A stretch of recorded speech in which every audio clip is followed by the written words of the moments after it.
Everyone doesn't have a culture I because think they do, no? If now we have more information and access to it now than we did back then, and we still can't figure out why. who's we though? The world. No, it's not. This is what I was saying about the different cultures. But I'm saying you said there's always two sides to every single opinion and There's everything. actually three sides. Master teacher, I know they're going to have a vice. They're going to have you can't say that. Of course they are, because they're human. They're like me. No. They're like me. Okay, They have to have a vice. I hear what you're saying.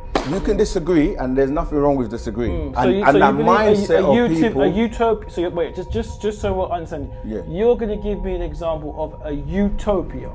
Is man perfect, or are you perfect? It's almost like we would never be able to finish a conversation, because I would say, hey, this is an apple, and then you'd go, whoa, hold up, man. Like this is more than an apple. This is that. Where I'm just using it as I'm not going to do that. I wouldn't do that. We are doing that now. Afternoon, how you doing? Greetings. My name is Binge. So I'm gonna ask you some questions. Sure. Yeah. Nice to meet you, Nice Binge. to meet Yeah. So, any background information you want to share, or? Well, I'm 31 years old. I'm from London. My thoughts and belief systems is just open. Okay. I'm open to everything, to knowledge. Mm-hmm. I like to learn, and I just like hearing to different perspectives in hopes of just finding truth, or everyone's truth. So. Yeah. So I'm Seqen. Nice I'm a student teacher of the master teacher, Dr. Malcom, Partner Babyanun, as we affectionately refer to him as. And we live a way of life called Wu-Sabat. Called what, sorry? Wu-Sabat. Wu-Sabat. Yeah. Okay. It's a culture, and with the culture it covers pretty much everything, that you need to know and to live by. So yeah, I'm happy. This is the first time we're meeting, Yeah, so of course, we don't of know course. anything about each other Yeah. really. So It's nice to have looking a fresh forward to perspective. looking forward to have a good conversation. Yeah, so just to touch on what you just said, Sure. Wu-Sabat, and you said that you teach, so what is it you teach? No, I said Wu-Sabat is our culture. Culture. Yeah, and that's what we live by. Okay, Yeah. what is the And culture? what I mentioned that I'm a student teacher Yes, perfect, okay. of the master teacher. Ah, wonderful, Yes. And he's known as Dr. Malcom. Right. And we affectionately refer to him as Partner Babyanun. Yeah, which literally translates from our language, because as I said, as a culture, you have everything that you need within your culture to live with. And one of those things is a language. So when I said Partner Babyanun, that translates as the Master Yanun. Cool, perfect. Yeah. So that was it. Yeah. So you said that in your culture you have everything you need to live by. Sure. But what does that mean? It's quite vague. So live by what, or in how? Okay, so like when you look at people with a culture, Correct. who would you, in your mind right now, if you were to say these people have a culture, who would come to your mind in terms of me making that statement? For what I understand, the word culture, I guess I'm open to learn, because the way I learn things and what I'm learning now is I go by literal definitions. Sure. So I haven't checked. Okay, that's fine. For example, yeah. you might think about Sikhs, and they have a culture. You might think about the Chinese, Yes. and they will have a culture. Yes. Or maybe like the Hindus, Correct. they will have a culture. Yeah. That's what I mean when I say culture, or even maybe like the Native Americans. Yeah. And so when I say we live by our culture, Yeah. like the Sikhs will wear a particular dress, Of course, or yes. headdress, like the turbans that Yeah. people see. They will have temples, and they will, have their religion. They will have their marriage ceremonies, birth ceremonies, even like they celebrate different festivals at different times. Basically everything that governs you from the time you're born to the time you leave here within your culture. So they'll have a language. That's what I mean when I say we live by our culture, which contains everything, self-contained. And that includes what I've just said as well, like your dress, your food, your language, just what you do basically in every situation, like how you give birth, whatever ceremonies or rituals and things that you do within your culture, getting married, etc., getting buried, or like when you're leaving here, whatever the process is in a culture. So I guess in that sense, from what you explained, when you said who would I think have a culture, I would say everyone. No, but everyone so? doesn't have a culture, because I think they do, no? But I mean, because you said that's why I gave you the opportunity to let me know what you think is. Okay. Yeah. So the misconception, people use the word culture, you know what I mean, that in different contexts. But as you also said, it's good to have the literal meaning of words. Precisely. Because in English, when we're speaking English, someone might say the English culture. But then if you say, what is an English culture? Like, what's the dress code? What's the language? And then you start to realize that some people borrow cultures or aspects of other people's culture and incorporate it in their society. And then someone will think they have a culture. But if you were to say, what's like the national dish, food of that culture, you know what I mean? Like, like we say, Chinese will have like Chinese food, Indian will have like Indian food. But if you were to say, what's the food of British. English or British, what would you say? Full English breakfast. I love it. So which is full English breakfast. Right, but even when you say full English breakfast, what does that contain? Eggs, bacon, sausages, beans. The thing about full English breakfast is, from what I understand, is it can be anything you want. Right. Well, not anything you want, but there's like a list of things which you can add or take. Right. Or change So away. so then, when you start to look at where those foods come from, you might find out that they don't originate from England. So then again, it's like, okay, that's a borrowed culture, you see. And again, it's about literally, what does the word culture mean? Although some people will say, because when you look at words, as you said, because I'm glad you said about looking at words definition. Literally, yeah, of course. There's a difference from the definition of a word to its actual meaning. Meaning that words are defined by somebody. So they really should be called, you should be looking at, if you want to, okay, let me explain what I'm saying. If you want to know the meaning of a word, you would go to what? A dictionary. Correct. But we just said it's the definition. So you can't go to a dictionary for the definition. No, you should be follow me for a minute. You should be going to a definitionary, because diction is based on someone saying. Correct. And then translating what they're saying into writing. Correct. But what you're saying has to come from a language. Correct. Yeah? So I'm saying that to say that if you started to look at English and how words are put together, and if you do study like etymology or study language, or if you're a linguist, you will realize that words have origins. Correct. And depending on how far back you're going, one word in English can have up to 500 different meanings. Correct. Yeah? Okay, I'll let you finish. Yeah, I'll soon land. So when you say culture, someone might say, okay, the root of that is cult. And then somebody else will say a cult means this. But because it's the root word, it could have the full word, because in English, like I said, you can have compound words, yeah? Correct. So for us, it's culture. Yeah. Right? So cultivating your culture is what we refer to as our culture, you see? But when somebody lives in a different way, like the dress code, you know, what they do in terms of people call worship or like religion or like we mentioned already, then if it's different to the norm or what people have been given as, okay, this is what you should do, then someone may refer to you as being a cult, as opposed to you have a different culture to what they know or they understand. Cool. Does that make sense? No, it makes perfect sense. So the way I see it is, thanks for sharing it. It makes complete sense. Mm-hmm. So I just want to quickly just look up the definition of the word culture, and then it will literally lead into my point. Sure. If it actually loads, hopefully.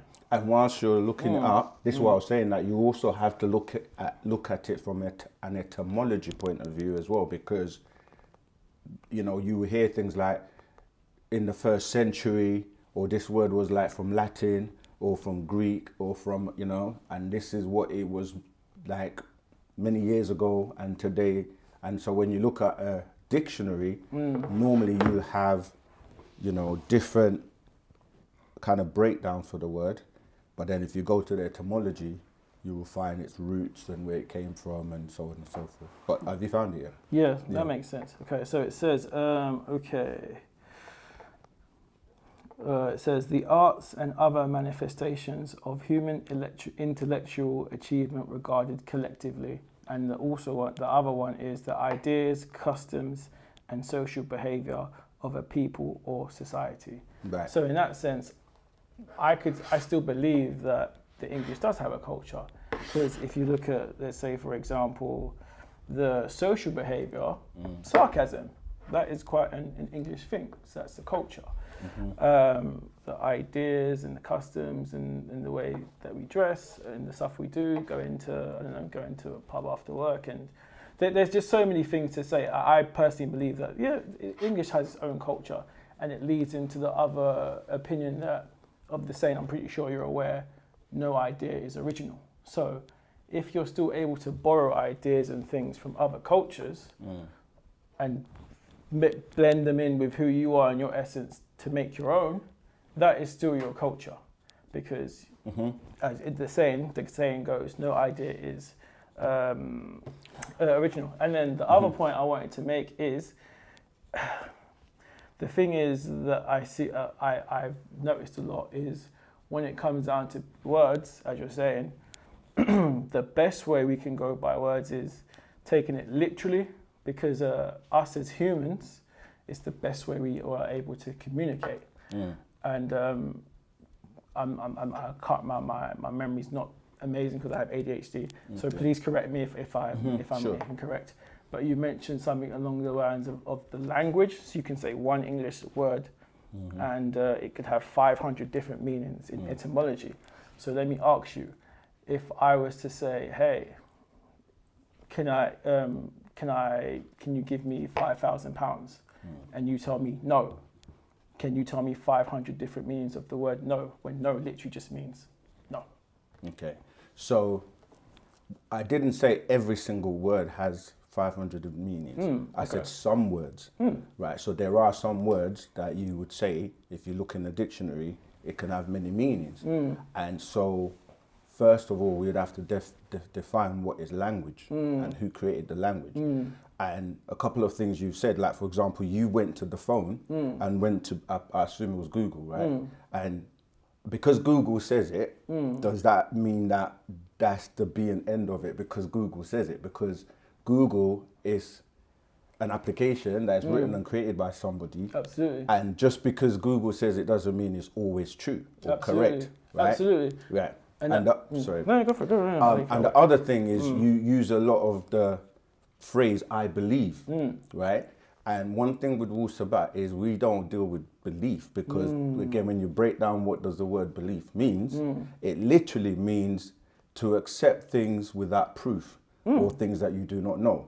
So then that goes back to what we're saying, that, okay, if we start to dissect everything based on words, etymology I wasn't using etymology to say that that's how you know that words have 500 meanings. I'm saying etymology will give you the roots of where the word comes from, and how many renditions and how many different languages over the time period from the root to where it is now. You see, so it is important for us to break down. And the final point you made is that if I took or borrowed something from somebody else and then I use it, it's now my culture. Not necessarily if you don't give, credit where credit is due. If you don't recognize and say, you know what, I'm borrowing this from somewhere else. If you act as if you're the originator of it, then it kind of becomes like you're stealing or plagiarizing because you're not giving reverence to the originator. But that could be part of my culture. To steal. Yeah. Right. But that's what I'm saying. So in some people's culture, they think it's fine to go and steal or take things from other people and claim it to be theirs. That's my culture, though. So yeah, but it doesn't make it morally or ethically correct or right. Oh, so okay. So we'll get to that. Yeah, but because what I'm saying is, if we're going to get right to it, when you look at the world and look at origins, there were certain people and certain cultures that were here first, and then others came along. And even to the point where, let's say, you know, Christopher Columbus going to a place and saying he's discovered this place when there are already people there living, got a whole culture and everything. How can you discover a country with the people and the culture? So Europeans have had this situation where they go to different places and colonize or learn or you know, borrow things and then come back to Europe and act as if they're the originators, or that they, you know, they then impose or implement what they want to. And that's why I mentioned the going to the Google thing, because a lot of people will go to Google or go to the dictionary and go to these places where they're looking at them as where I go and get my information or my references from. But what they don't do at the moment they do that is say, well, who gives these people the authority to be like the authors of this means this means that, and that's what it is. I know no one else can say different. Whereas when you start to go back, as I was saying, to cultures that have existed way before Webster came along, or, do you know what I mean, Oxford, or any of the people that are now predominantly coming across as the authors of the words. And that's what I'm saying, that Wu-Sabat predates all of them. And it predates most races. But that's what two. So just to say, Wu-Sabat predates all of that knowledge and information, so we know so far. And yeah, but we can only go with where we are right now. So I have this saying, right? Yeah. If you look left, you also got to look right. So I believe there's always two sides to every single opinion, and there's everything. actually three sides, or even you could even look at it precisely. Like, there's at least you can look at it from different angles. Precisely. Put it this way, I don't believe there's any. There's one side. There's one way you can look at something. So from only what I can remember, the part you made about Christopher Columbus saying that he found discovered.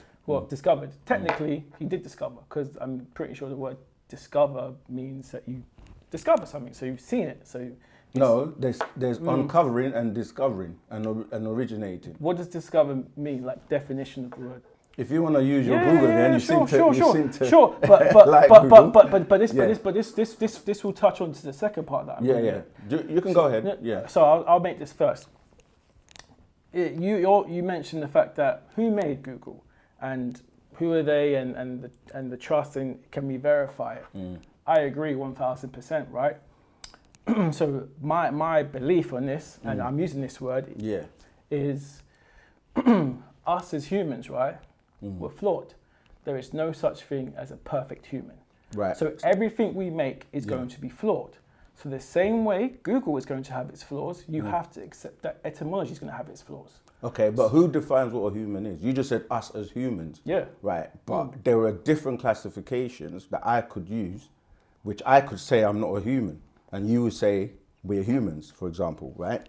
Okay, so to you, so let me ask you, do I come across as a human to you? If you know what the word human means. This is what I'm trying to explain. Well, tell me, yes or no. So this is a good example for us to use what we're talking about. Cool. When you look at the word human, you would have to go back to the original word, because human is composed of two parts.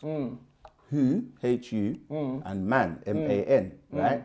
But that whole word comes from other languages, because English is not actually a language to maybe some surprising to some people, because English is known as a dialect. This is why I mentioned about studying linguistics or being a linguist, because when you study languages, you can see how, you know, like I said, words came about. And the reason it's the dialect and not a language is because it borrows from other languages like Yiddish, like French, like German, etc. to be put together. So when you look at words, some words are compound words.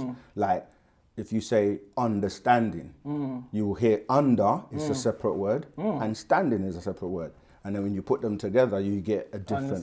So when you're looking at a human, Hu, H-U, if you go back and study other cultures, that will be in ancient Egypt, the word Hu will be a being, right, that was responsible for creativity, or the creative force of will.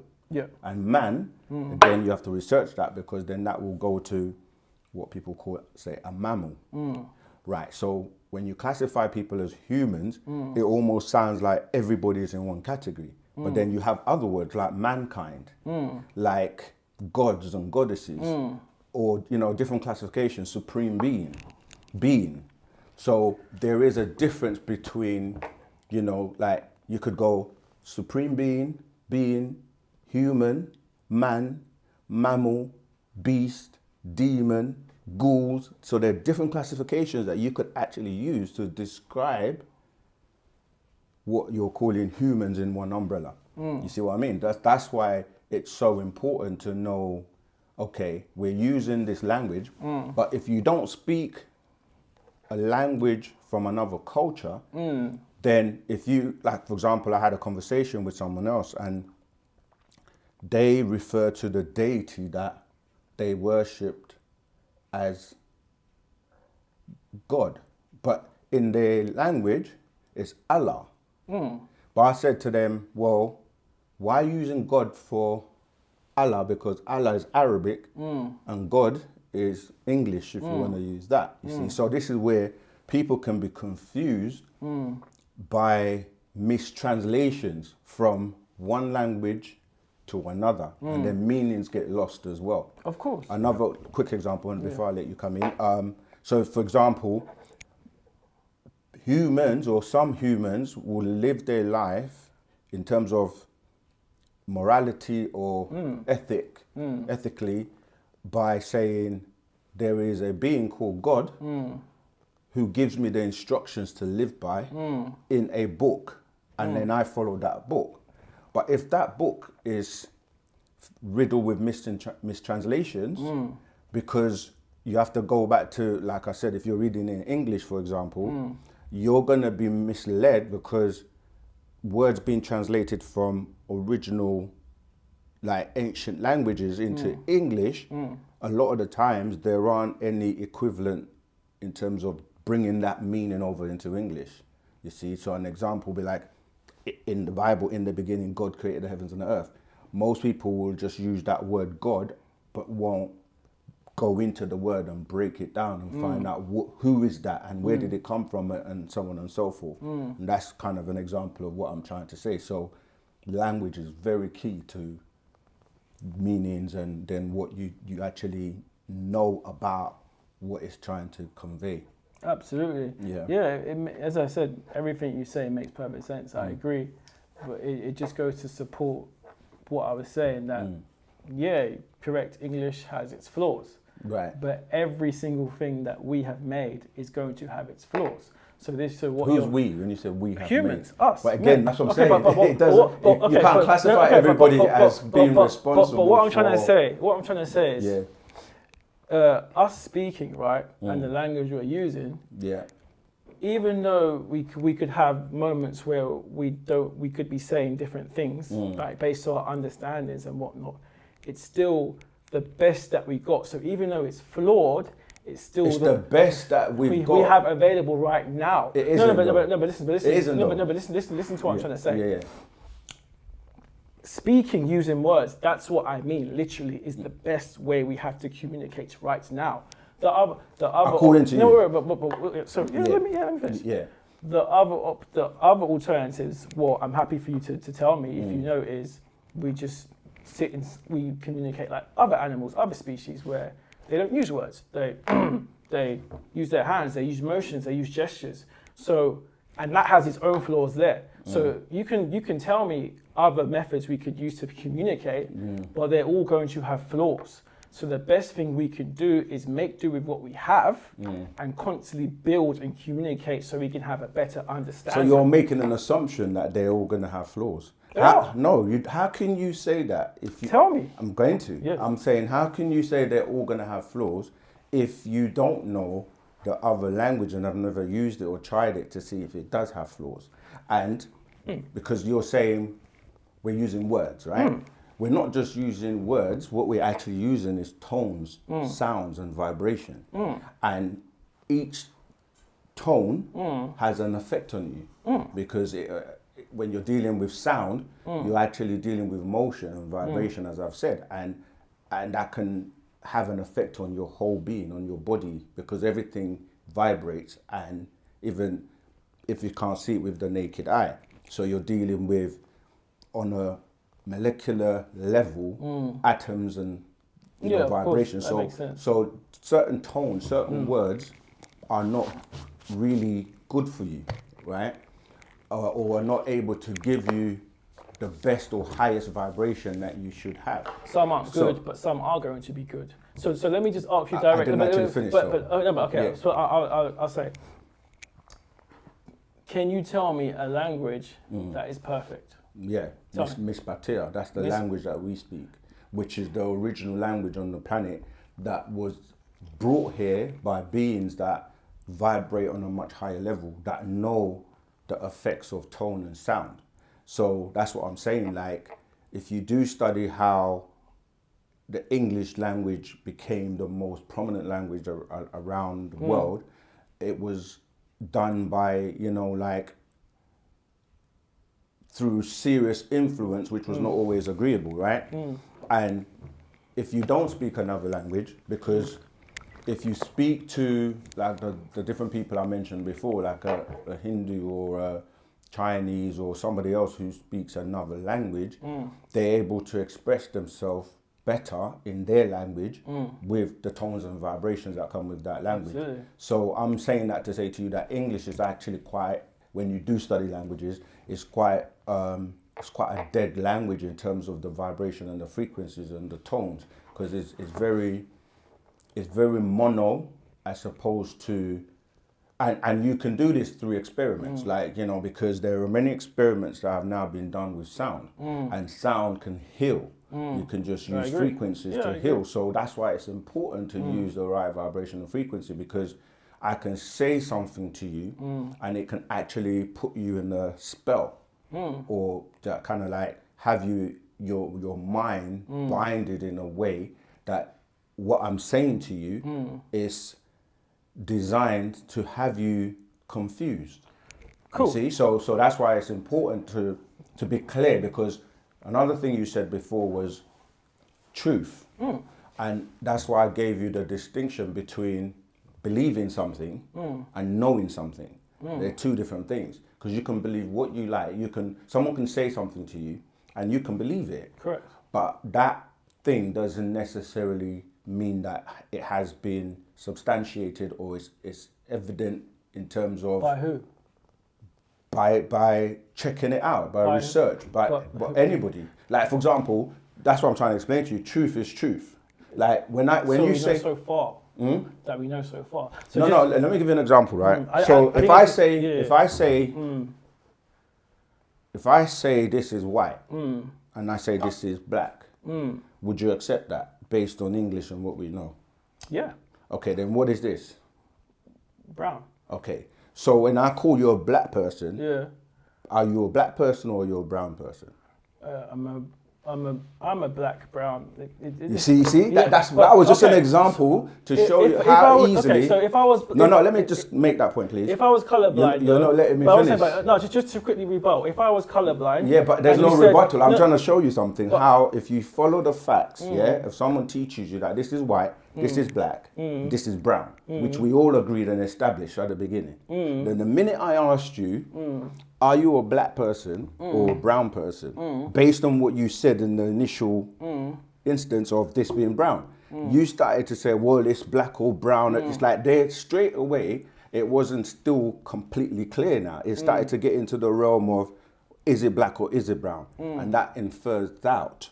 And then it can be like, now you can have two people, one will say this is black and another person will say this is brown. And what that will do, will create divisions and competitions and arguments, because now it's not as crystal clear as when we originally said, this is white, this is black, and this is brown. Do you follow my point? Perfect. Yeah. Absolutely. So I just to I didn't get to finish from before. So what was the language that you mentioned? Because I'm someone who's when I learn information, Right. I'll So research it. this is, yeah, of course, but you can't research everything if, like, okay, I said Misbatiya, Yeah. but that language Yeah. is known by different names. Like, Is that not a flaw though? no, it's not a flaw. That's what I'm Different saying. names can that not get No, I'm about to misunderstood? answer your question because you're going to go and try and look for something, Yeah. and I'm trying to help you because this is why I gave you those examples of Google and the people that author the dictionaries like Webster's and Oxford and so on.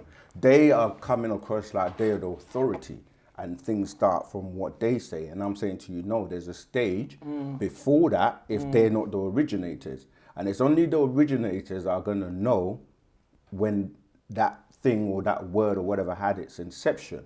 So I'm saying to you, if you want to look up the language I'm talking about, it's known by many names by different cultures throughout time.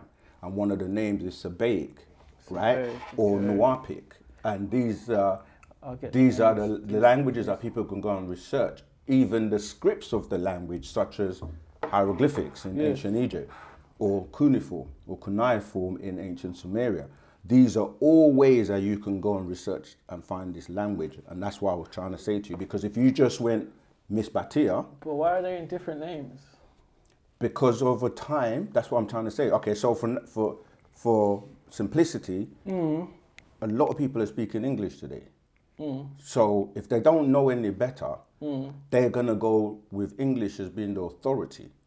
Because if you say, like I gave you the example before, you read in the Bible in English, but you're told this is God's words, but it's a translation, because the origin of languages will tell you English didn't exist. You know, like you're going back probably 525 AD, right? Yeah, but there were other cultures and languages on the planet Of course. before English. Of course. And English, or the Bible, is a translation from ancient Sumerian tablets.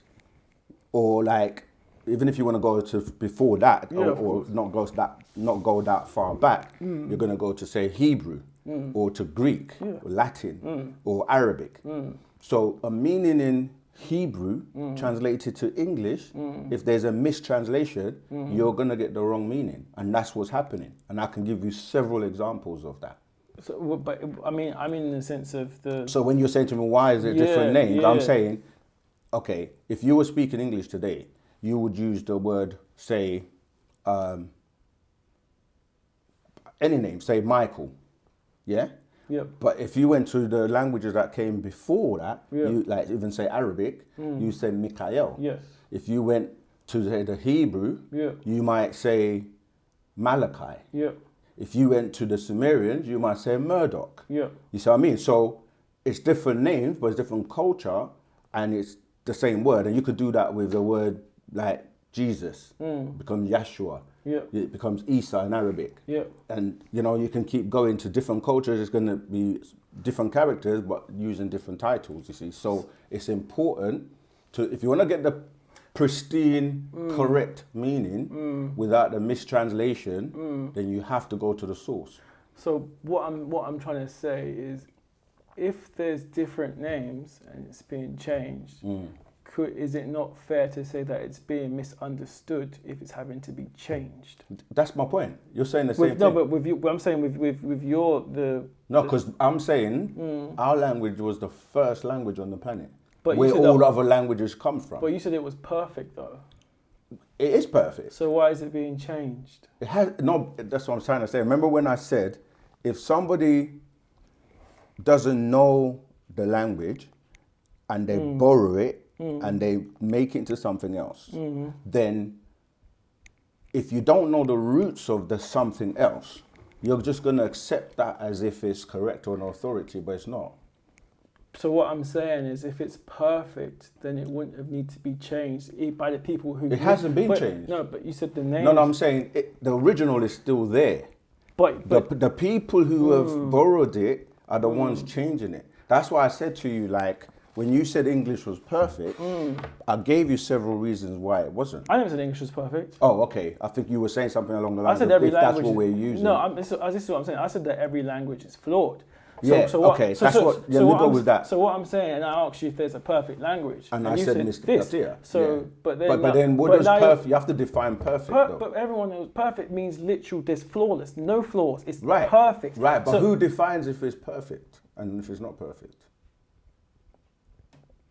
Sorry, what? I'm not sure what you mean. Okay, you're using an English word to say perfect. Correct, but And I asked you, what does perfect but mean? we already established. It seems like we already understood what the word perfect meant. So No, but if So- I say to you, okay, if we understood what perfect means, then I'm talking literally by the yeah, definition. but I'm saying and I then say to you, Yeah. this language is perfect. Yeah. And now the onus is on you to show me why that is not the case. You can't because you don't even know the language. I can because I don't need to know. How are you gonna tell me, something you don't know is not perfect Because when you haven't used it in its intended purposes to see whether it's like if you buy something, it's got to be fit for purpose, right? Yeah. So if you haven't, okay, so if I say this iPhone is perfect, yeah, Correct. for example, Yeah. and you've never used an iPhone before, Yeah. and we have to say, okay, what's the definition of this phone being perfect? And if we say the definition of it being perfect is that, It's flawless. well, you can use flawless, it's the same No thing. faults. Nothing. Right, but that's what I'm saying. Fault is subjective. Because Okay. someone says what is a fault and what's not a fault. That's the whole point I'm trying to get to you. Like, because whoever's defining the words is the one telling you, well, this, if it meets the criteria, which might be, for example, it makes calls, you can use it for, filming. You have to define what makes it perfect in order to then say, tick against the criteria to say it's perfect. But if you don't know what the criteria is and you've never used an iPhone before, you can't then be in a position to say it's not perfect. I can. Because until you go through the criteria of what makes it perfect or not, how are you going to be able to say it's not perfect? So I'll tell you. So I speak English, right? Which is a language.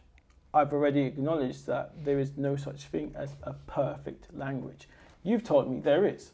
So we can now go back to me asking you, so there's no misunderstanding. By your standards, what does perfect mean to you? Okay. Forget about languages. I'm just saying, No, what but- does the but- word? but- No, but what does the word perfect? Don't use it in a sense of You this. can't ask me a question and tell me how to answer it, or expect No, I'm me just to saying answer it in a certain define. way. No, I'm just right, saying but it's define. important Yeah, that okay, we're having fair, a conversation. Fair. Yeah? That's fair. So that's fair. if we're having a conversation, you just said, I speak English. And I already told you, you said I spoke the language English. And I already said it's not a language because it's a dialect, right? So one will have to accept that fact or not.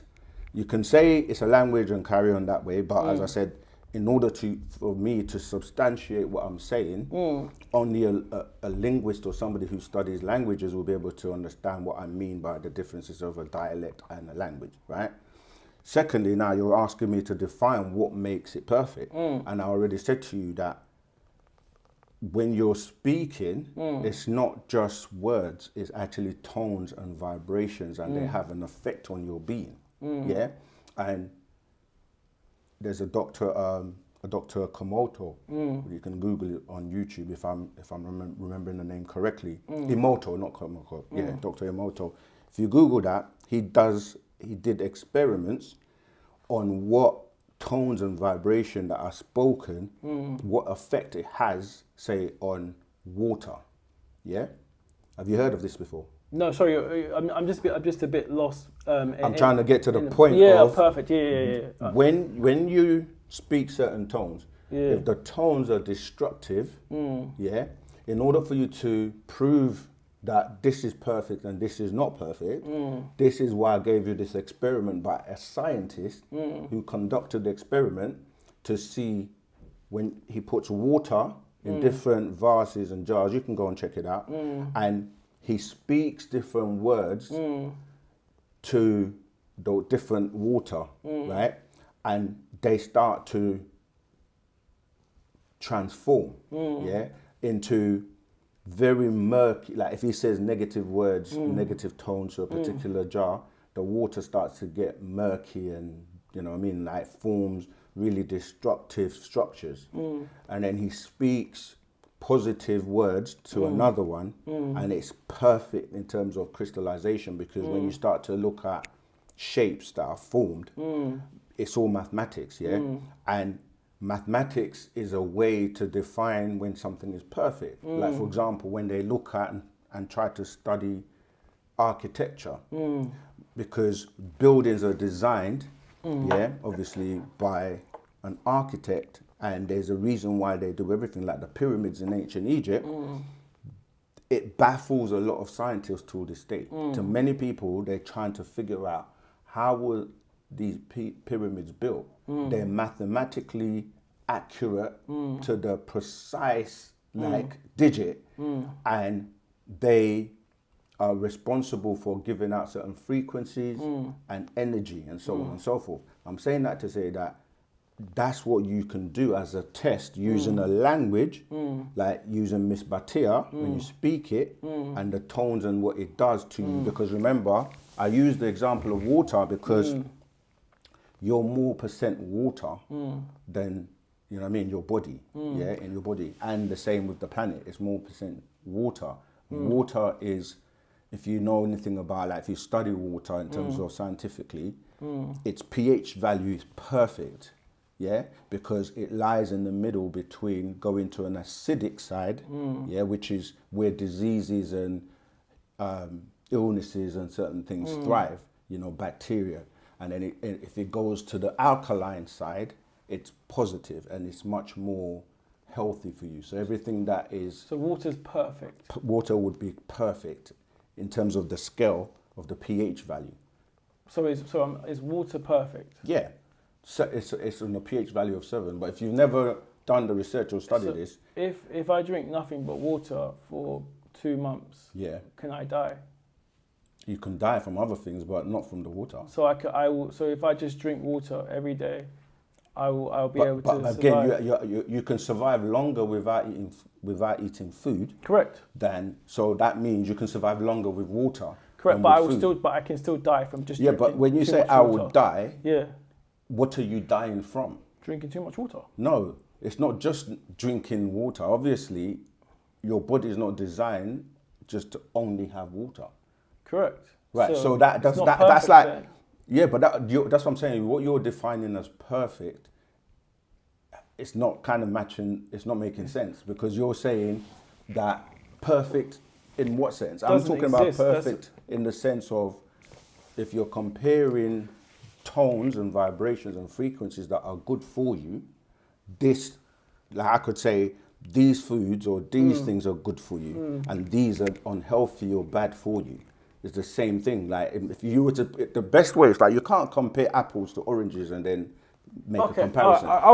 If you were to say, if I was to drink alcohol or water, which one is better or perfect for me? Okay, then that would be a good comparison. I'll say it in a different way. So the person that did the test, or no, I'll say it in a better way, is man perfect, or are you perfect? You'll have to define what perfect is, but You in still that haven't context. okay, compare it to what? But remember, So I'm comparing you to water. Are you perfect? you can't ask me a question and don't let me answer. No, because you said is man perfect. I was about to answer that, and then you cut me and said, if I said compare you to water, and I'm like, okay, what's the question? If you ask me a direct question, I can then answer that question. Because basically, what's going on is if I said, I'm saying to you, is man perfect? Right. Then you say we have to define man. What. Yeah, so, because I might not consider myself man. So then that's what I said about comparing oranges to apples. So that's why I say, in a sense of the way I see things and the way that my perspective is, But it's not your perspective. It is. No. So what is it then? Right. That's what I'm trying. Okay, but can I answer that? Afterwards, because it's gonna derail me from the point that I want to make. Okay. And this point is important. Right. What I'm doing is, let's say you're saying you're comparing apples to oranges, right? So if I was to pull this out of my bag, where is it? It's over there. But if I was to pull out an apple out of my bag, and I'd say, this is an apple. Right. You would say, yeah, that's an apple. And I'd say, that's an apple. Right. Cool.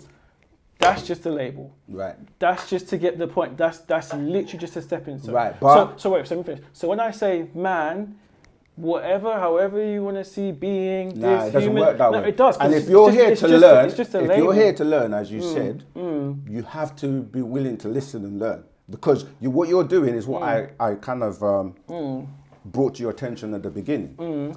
Someone is defining this is man, right? And you're saying to me, just because somebody says that is man, that there are no other possibilities outside of that. And I'm saying to you, I never said that though. No, what I'm saying is, you're trying to compare, like you said, if you're trying to compare me as a man, and I say to you, I'm not a man, because I gave you the classification, if you remember, I went supreme being, man, and then I went all the way, and then there was man in that. Do you get what I'm saying? I understand what you're saying. Okay, so that's why for me, or Wu-Sabat, I have to pull back, because this is what happens where people use words, and because they have been given a definition of that word or a conception of that word, which they've accepted and have agreed to, perhaps all their life, when they meet somebody else who doesn't have the same viewpoint for what that word means, then it's like it's hard for them to sometimes. This is why we're having a conversation. It's true, to go, okay, all my life I've been told that meant this. Yeah, it's true. But now I'm open to learn or hear if it actually means something else. And then the best thing to do is then listen and go, okay, let me go and research and check that out. As opposed to some people will just be so like tunnel vision that it's like everything is just around what they have accepted. That could be, I'm a Muslim, so everybody else must believe and accept what I believe as a Muslim, and accept the Quran, accept Allah, accept what we do, and a Christian will do the same thing, and a Jew will do the same thing, where it's all about, we're a group of people that we've come together and we've accepted this, and then if you don't belong to that club or that group, then you're wrong, and everything you say is wrong. I agree. You see what I mean? And that's basically what I'm saying. So I understand. If you can't compare an apple with an orange. I understand. No, I understand. So can I just say then, sure. right? I agree with what you're saying. It makes perfect sense. The way so the way I see it is, it's like I agree with everything you said. But I think you'd also have to accept that it works both ways as well. Absolutely. So the way I see it is, when I'm talking to you, and then I say to you, are you a man? And you're like, oh, it depends, blah, blah, blah, this and that. It doesn't help me that you haven't told me how you want me to think. So you're giving me list, supreme being, this and that. Right. Where it would have helped if you had said, oh, okay, can you refer to me as this? Right. And so the kind of person I am is, I like things direct and blunt. And as you said, I'm here to learn from you. You also have to accept that you have to learn from me as well. That's why we call it each one teach one. Precisely. Yeah. So the way I see it is, if tell me how you want me to refer to you. But you may not know what you see, like how you might come in here. This is my whole point, with just the viewpoint of we're humans. or you're a man. And then for the first time, you might hear me say something and you're not aware that there's actually 10 different classifications. So if I'm not aware that you don't know that, then if I mention something, then you will be like, oh, okay, tell me, what does that mean? Because then, like you say, it will save time. If that's why at the beginning we were like introduced and I told you like, this is who I am and this is what I follow. And then it will be a matter of, okay, so I speak English, I speak English too. But then I'll be like, but in my culture, we speak our own language. And then immediately I say that, that should make you think, okay, not everything I'm going to say or use in English, I will do that for your benefit. That's an assumption though. Say again? That's an assumption. What's that? You said that I should think. What do you mean? I don't. So you said that. What I'm saying is, if you didn't know, which you didn't when you walked in here, you didn't know that there was a language called Misbatiya. Yeah. And that's the language we speak in our culture. Yeah.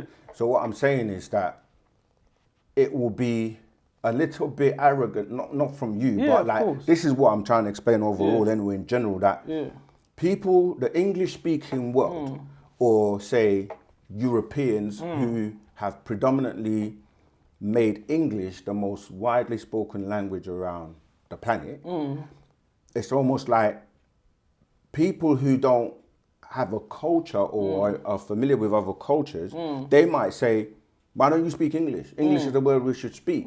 As if they are the authority on that. But in that person's culture, when they go home, they will speak their language with their family because they actually prefer that. Absolutely. And they might think it's of more benefit to them to speak that than English. And that's what I'm saying, that absolutely we and you're right, we have to be clear. And because you don't know about my culture, it will be easier if you found out more about it by asking questions, and then I think things will start to fall into place a little bit more, so that when you are conversing with me or addressing me, we're not going to do that kind of tug of war thing. Absolutely, because that's not what I want to do. It doesn't help either of us. So that's why if I say something and a word, because I guess we're speaking English and this is more familiar with me than it is to you, and if I say a word that doesn't sit with you well, tell me. It's not that the word doesn't sit with me. It's like you say a word, and there may be a misconception of the meaning of that word. Precisely. And then I will be like,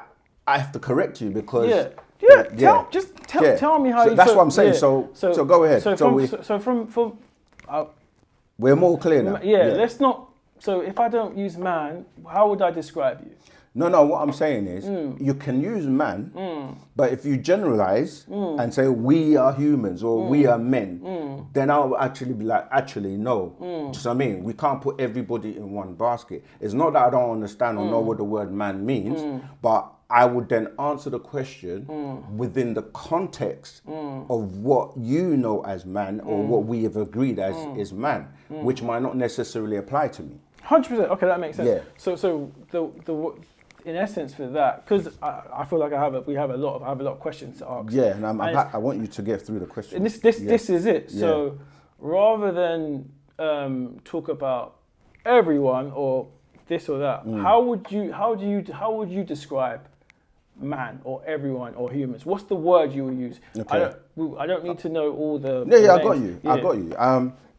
This is why I will say there are words are titles, So title. Give me a title. But if I refer to you as a man, one may not necessarily understand that there is more to you than just being a man. Because I can say you're a man. I can say you're a spirit. I can say you have a soul. I can say you have a plasmatic body. I can say you have a mind. There are many things that don't fall just under the definition of man. See, so if I say man, the man part of you will relate to the mammal part of you. But then in the English context on the planet, people can have many titles. Like you could be you're male, you could be a husband, a brother, an uncle, an engineer. There's many titles that make up the being that I'm looking at, Too many terms. Which, if I'm addressing that aspect of you, which is just dealing with the man or the kind of like the physical side of you, then yeah, we're clear that's what we're talking about. And a lot of the times, the problem is that people don't look beyond or deeper. So that's why when you were saying about if I took an apple and I say this is an apple, I'll be like, yeah, but even though you're looking at this shaped thing that may be green or red or whatever, and we've been told that's an apple, there is more to that apple, because on a molecular level, on a spiritual level, it's more than that, because it has nutrition, it has things that you can't see. Correct. But you're just looking at it and going, apple. And that's the kind of same thing with Wu-Sabat. We go into details and, like you say, break down things till it's kind of like really crystal clear. That way, when someone is now speaking, they're going to be like, okay, I get it. You see. So this, okay, so I guess this is something I can, this is my view. If I was to do that, let's say we were to do that, yeah, it would mean that we would have to go through it's almost like we would never be able to finish a conversation, because I would say, hey, this is an apple, and then you'd go, whoa, hold up, man, like this is more than an apple, this is that, where I'm just using it as I'm not going to do that. I wouldn't do that. We are doing that now, though. No, because, okay, let me tell you how. Because remember, this is not the first conversation I've had, yeah? Yeah, because we're doing different people. Yeah, of course. And it's the first conversation you've had with me. Absolutely. And there's a situation where we're clarifying terms and things, because it can be just open-ended, yeah? All I'm saying is that for the conversation to flow better, I think, is if you're trying to find out something from me, it's best to just ask a direct question. And then I will listen to you to finish your question, then I will respond to that question, and you allow me to finish, and then you kind of come back on that. I think that will work better. Cool. Yeah. So if you have any direct questions, just fire away. So just to clarify, yeah, I agree, but how I feel from how we're talking is I ask you a direct question, but then I get a vague response. Okay. And then when I ask a more direct question to that vague response, I'm getting a more vague. So it's like every question I ask you. What question did you ask me that you didn't get? This is it, because like for the past 10, 15 minutes, I've asked you, what does perfect mean to you? And I gave you an answer, but you didn't accept it. No, so there's a difference. You gave me a vague answer. No, that's what I'm saying. See, that's where the problem is. If I give you an answer and you want further clarification on the answer, then say, can you elaborate, or can you give me more detail? As opposed to saying, no, it's not that, it's this. Because that's what happens when we start to go, you ask me what's perfect, I tell you, then you say, well, that's not perfect. So then how then are you asking me a question of what is perfect? I give you an example. Not only did I give you an example, I gave you a scientist that has also done research to quantify that. I gave you, from using water again as an example of the classification in terms of the pH value, which is when you know about health and what's healthy and disease and things like that, go into the acidic side, it's not perfect, because that's why you will get sick and you will have certain things. Whereas if you go to the more alkaline side, is where you get perfect health or health. And the middle point, which is considered perfect, would be water. But you still refuted that to say, well, that's not. So then I'm like, okay, then you have to then define what you consider perfect, because I'm giving you examples of what the world scientists define, and you're refuting it. So then that's why I gave you the example with the iPhone. Like, in order for you to say something is perfect, there has to be a criteria to judge it against to say it's perfect, because there's no like, it's like the middle ground. Okay, let's say good and bad. This is what I'm saying, and this is what I say. We're literally doing it now. So the way I'll simplify it is, you said you're a student teacher of Dr. York. Dr. York. Yeah, okay, Dr. perfect. Malachi York. So yeah. Dr. Malachi York, is he a he's a teacher? He's a master teacher. He's a master teacher. Yeah. So there's a saying that which I believe is a teacher or an adult, when they're explaining something to a child, to a 4 or 5 year old, they have to explain it in a simple way to the child that the child understands. Absolutely. If they're not able to explain it in a simple way that the child doesn't understand, then that's on the teacher, that's on the adult. Not necessarily. Not all the time, because people have different abilities. So a child that is got its faculties correct and everything, it's going to be different to a child that has some kind of condition, autistic, ADHD, whatever. So you can't say you have a class full of children and a teacher at the front. The students are going to be on different levels. Not every student is going to comprehend what the teacher is teaching. So you can't then say it's entirely up to the teacher, because if a student is not able to, let's say, have attention, they don't have the attention span to listen to what the teacher is saying, because they got ADHD or whatever, right? Then that can't be, you can't say, oh, it's the teacher's fault, because that child shouldn't be in that class. That child would have to be in a class with special needs where special teachers will address that child because they have challenges or special needs. So that's what I'm trying to clarify, that you can't just say it's down to the teacher. But the special needs is going to be very, very nuanced. So what I will say is, let's say there was... and I wanted to clarify what you said about the teacher, I didn't say the teacher. See, this is what I mean about... No. The master teacher, sorry. The master teacher. There's a difference. I'm happy. As I said, go ahead. Yeah, every time I do it, I'm happy to take correction. The master teacher, right? Yeah. Let's say there's a class of 20 children. Is that children, okay? And the master teacher is teaching maths, very basic level. If the master teacher is teaching 1 + 1 = 2, and at a very basic level, and 90% of the children understand, or maybe you might have the 1 or 2 who don't, that's fine, because there's always going to be nuance. But if majority of the classes don't understand, then that's going to be on the teacher. Right. So let's go all the way back to the perfect language. We're at this stage now where it's been advanced and most people don't know about it. So because most people do not know about it, whoever made the book or the language, the master teacher, that is a flaw. It's not a flaw. But majority of people are not able to understand but there's it. So that's on the master teacher. No, but it's not, because this is the same example I just gave about special needs, right? And no disrespect to you, but you in your introduction, you did say you've got ADHD, right? Would you like to define what that means, or what in terms of your situation, if you want to? Not really, because this is why I say.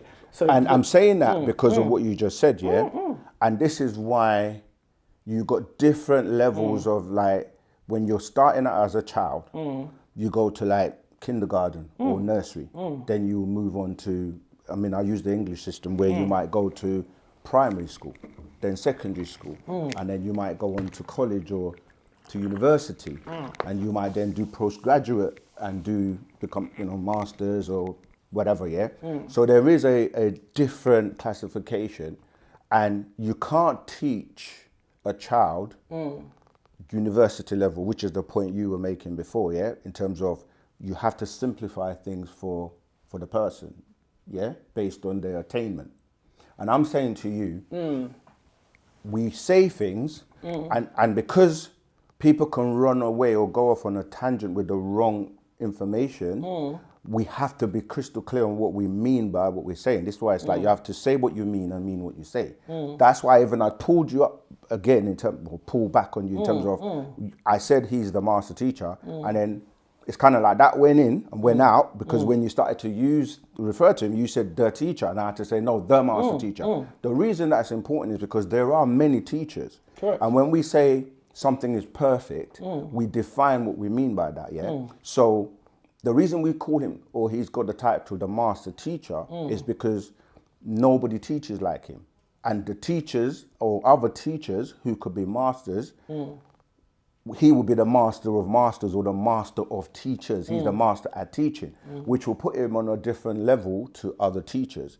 and I use the term student teacher, which again will give you a clear definition, because I'm like, although I'm a teacher, I am a student teacher of the master teacher. You see, we have to be very clear in terms of what we do, because if not, people will take on titles or positions that they're not really qualified for. And that becomes a problem. I agree wholeheartedly with that. So this is the thing, and this is, I guess we could agree to disagree in this perspective. The master teacher, the master of the masters, right? Mm-hmm. My perspective is you can be too great or too much of a master at something. That's funny. No, because the way it's fair, because you could be too great or too much of a master at something. It's almost like when someone's too intelligent. Yeah, but let me let you finish. Yeah. It could also be a flaw or a hindrance, because regardless of whether the master teacher or the supreme or someone who's intelligent wants to believe it or not, majority of the world, they are not on that level. And they're not ever going to be on that level. So it's now up to them and their responsibility to accommodate the masses. That is what a leader and that's what a teacher does. They find a way to accommodate the masses. Right. If the master of the masters has not found a way to accommodate the masses... But you're assuming that, because I haven't said he hasn't done that. And secondly, you're doing it again where you're saying, because I keep saying to you, who is the person saying that you're not, or like you, and that's what I'm saying, you would say something. And the beauty about having a conversation is that other people viewing this are going to learn from it regardless. Yeah? So you would say things like, you can be too intelligent. That doesn't reason out and doesn't make sense. Because, really? Because who defines what's too intelligent? This is why I say that we have this situation where you might say something and I have to kind of like pull back and correct it, because, and again, you use the word belief again, and I've already defined the difference from believing something and knowing something. And when you say too intelligent, it's like everyone has potential, but you don't know your potential, your full potential, because scientifically, you have to define what you call intelligence and where. That's why we go back to the words again, right? What does intelligent mean? And let me just land on this. Of course. The majority of people on the planet do not use, or they use less than 10% of their brain. Because that's what they're capable. No. See, you're doing it again. You're trying to say that's what they're capable of, which is being general again. You're putting a blanket on like everybody and putting them in the same boat. But there are people who are using more of their brain, and they are capable of using more of their brain. They might not know how, or they haven't been activated to the point where they're able to do that. But we're now moving into an era when we're living in a dimension where things that were once primitive or people thought were impossible or couldn't be done are being done now. So that shows you that even if you look at technology, that things are evolving. And people are becoming smarter, living longer, having more access to information. Smart? That's vague. What does smarter mean, though? Well, okay. This is what I'm saying. Like, when you use words, okay, for example, many years ago, people didn't have access to experiments that have been conducted now, and didn't have access to like what? Like the Human Genome Project, for example, or even like, you know, just things about DNA and different races and the evolution and the universe and things like that. You know, with more information, with more technology, with people being smarter in terms of digging up and finding out and studying things, they're uncovering a lot of stuff that was there a long time ago. I gave you the example of the pyramids, for example. The pyramids were there thousands of years ago, and for years, they've been trying to decipher and work out who built them, what were their uses, how were they able to align them with different star constellations. So let me ask you something then. Sure. And this is why I said it works both ways. Go on. If now we have more information and access to it now than we did back then, and we still can't figure out why. But who's we though? This The is what I'm world. saying. No, it's not. This is what I was saying about the different no, cultures. But I'm saying you said that they people are studying and this to trying to find out, right? Yeah. So whoever's studying, so I'm going back to it. So whoever's studying and trying to find out, Yeah. they have access to more information now than they did back then. Is that not the truth? Okay, yeah, but I'll clarify what I'm saying. And they're still, yeah, that's fine. They're still not able to figure out how they did it. Perfect. So are they smarter? Okay, now, that didn't put everybody in the same basket because the people that are trying to find out are not smarter than the people who built it. Obviously, because the people who built it... are we smarter then? No, you say you're doing it again. Okay, cool. We is a very encompassing word. And I'm trying to say you have to separate the we. Let me clarify that. Europeans that are trying to find out how the ancient cultures and civilizations did what they did are the ones I'm referring to when I'm saying they can't figure it out. But with more information now, with more technology, they're able to get more information. So, for example, I gave it an example, and I have to come back to this because this is something that comes up a lot. You're reading a book today in English, and this book is a copy of a copy of a copy of a copy. And so to go to the original source and get the correct meaning, you have to go back to the original. And like, let's say there are 10 steps to the original. So you're going from, say, for example, from the English to, if we're talking about the Old Testament, to the Hebrew.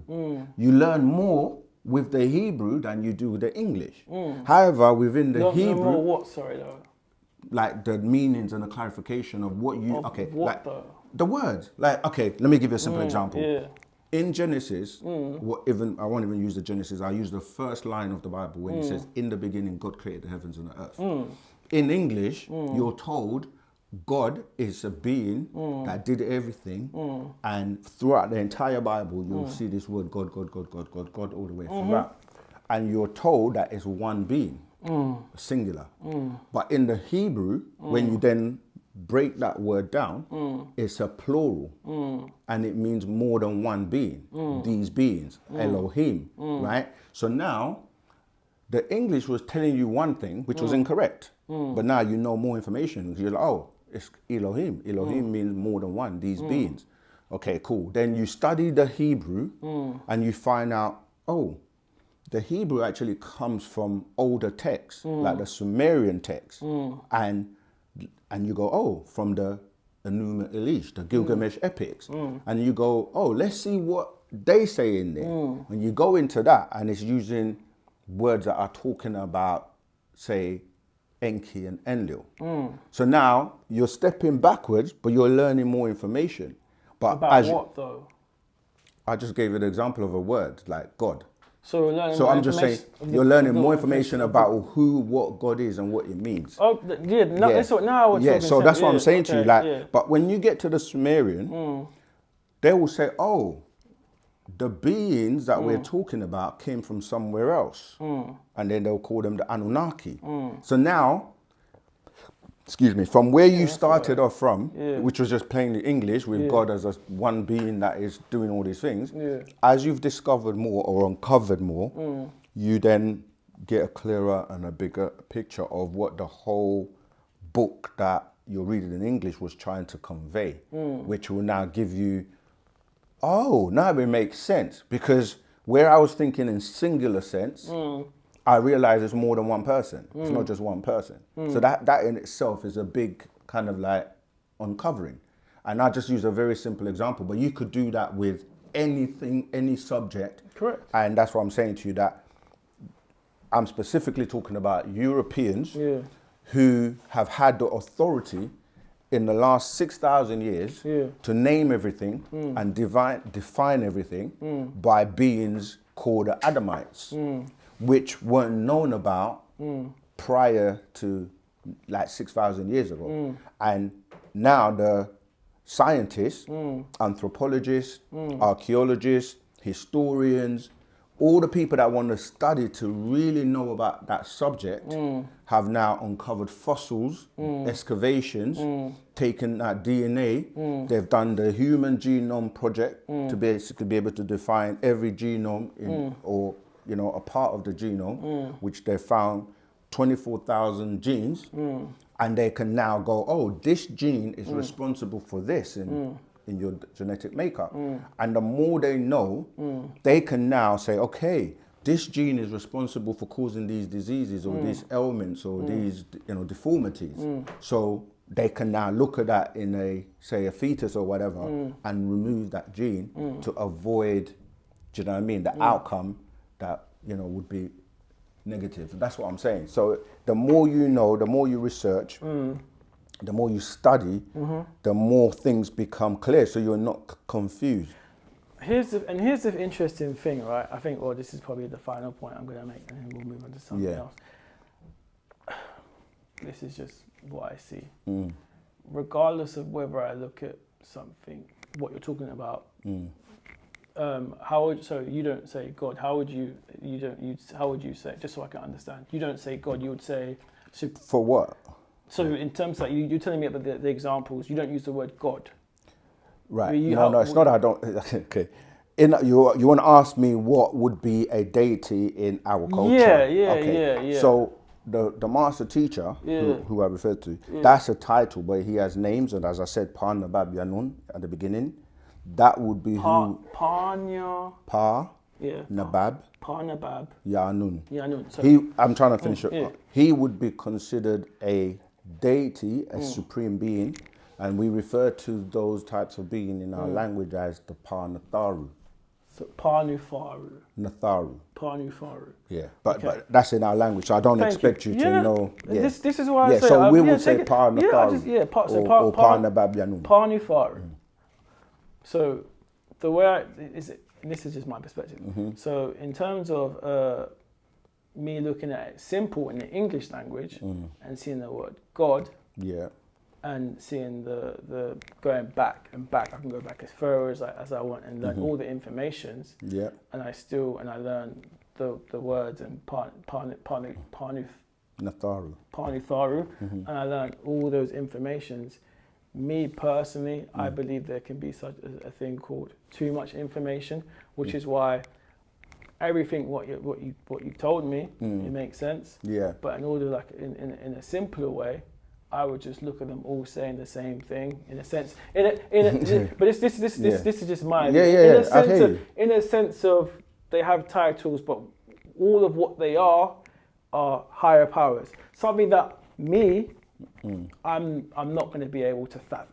You can speak for yourself, but then different people will say, I want to actually know the truth, because this is where it really comes down to. It's like, do you want to know truth or do you want to know lies? And when you put it that simply, then truth of what? Sorry, whatever the subject is, whatever it is, like this is what I'm saying. Like whatever the topic, subject, whether it's a word, whatever. Fire one. Fire me a truth about. Okay. Not a word. Just a matter of something. Okay. Would you like to know the truth of where you come from, or how you came to be? No. You wouldn't like to know that? No. Well, you see, that's you, but there are many people on the planet that have been told they came into existence based on lies. Meaning, like, going back to those books, it's not just Christianity, like monotheistic religions and other forms of religions, which incidentally, religions are based on beliefs. This is why you hear people say, I believe, because it's also something that has been programmed into people. So they will say, in this book, God took the dust of the ground and formed a man, and man became a living being.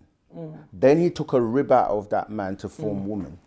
And then they give you this whole story of how everybody else on the planet came from that initial creation, which is a complete lie, which is not factual and it's not true. So if you want the truth, then you will be able to find the truth. If you don't, and you want to live in belief and continue to just to believe this story, and you live in ignorance, because that's what belief actually means. You accept things without facts. Yeah. So a lot of people are living in ignorance and living in belief, and it's not working for them because it creates all types of crisis and problems and, you know what I mean, and anxiety and all kinds of mental issues. And so... You could also free, you know. This is what I'm saying. You just said you didn't want to know the truth. But that's what I say. But ignorance is also freeing. No, it's not, because just because you don't know something doesn't mean it's not going to harm you. And yeah, of course. Because people say that, like, what I don't know won't harm me. It works both ways, though. But that's what I'm trying to say. Like, if you have a mind and you're an intelligent being, and intelligence actually means intel in the genes or the genetics. So if you have a sound mind and you're behaving, this is what I'm saying, like, you wouldn't expect an intelligent being to do something really stupid, because it could... Of course you could. Let me finish. Yeah. It could damage and have a massive impact on other people in the world. Like a being who doesn't know what an atomic bomb is. And you have a button there and they're not intelligent. They just press the button. And that's going to have a devastating effect on the whole world. So that's what I'm saying. Like, but an intelligent being will be told the ramifications of pressing that button. And if they comprehend that, then they're not going to frivolously just press the button. But they could still press it, though. Well, if that's what I'm trying to say, then you have to say, was that an intelligent thing to do? This is what I'm trying to... How could you sit there and tell me it could have been? If I'm saying to you, if you press this button, it's going to have a massive impact on the whole planet, yeah? And it can kill everyone on the planet. And you're telling me it could be if somebody pressed that without an intelligence. That to me, that's what I'm saying, that in Wu-Sabat, we use right knowledge, right wisdom, and right understanding.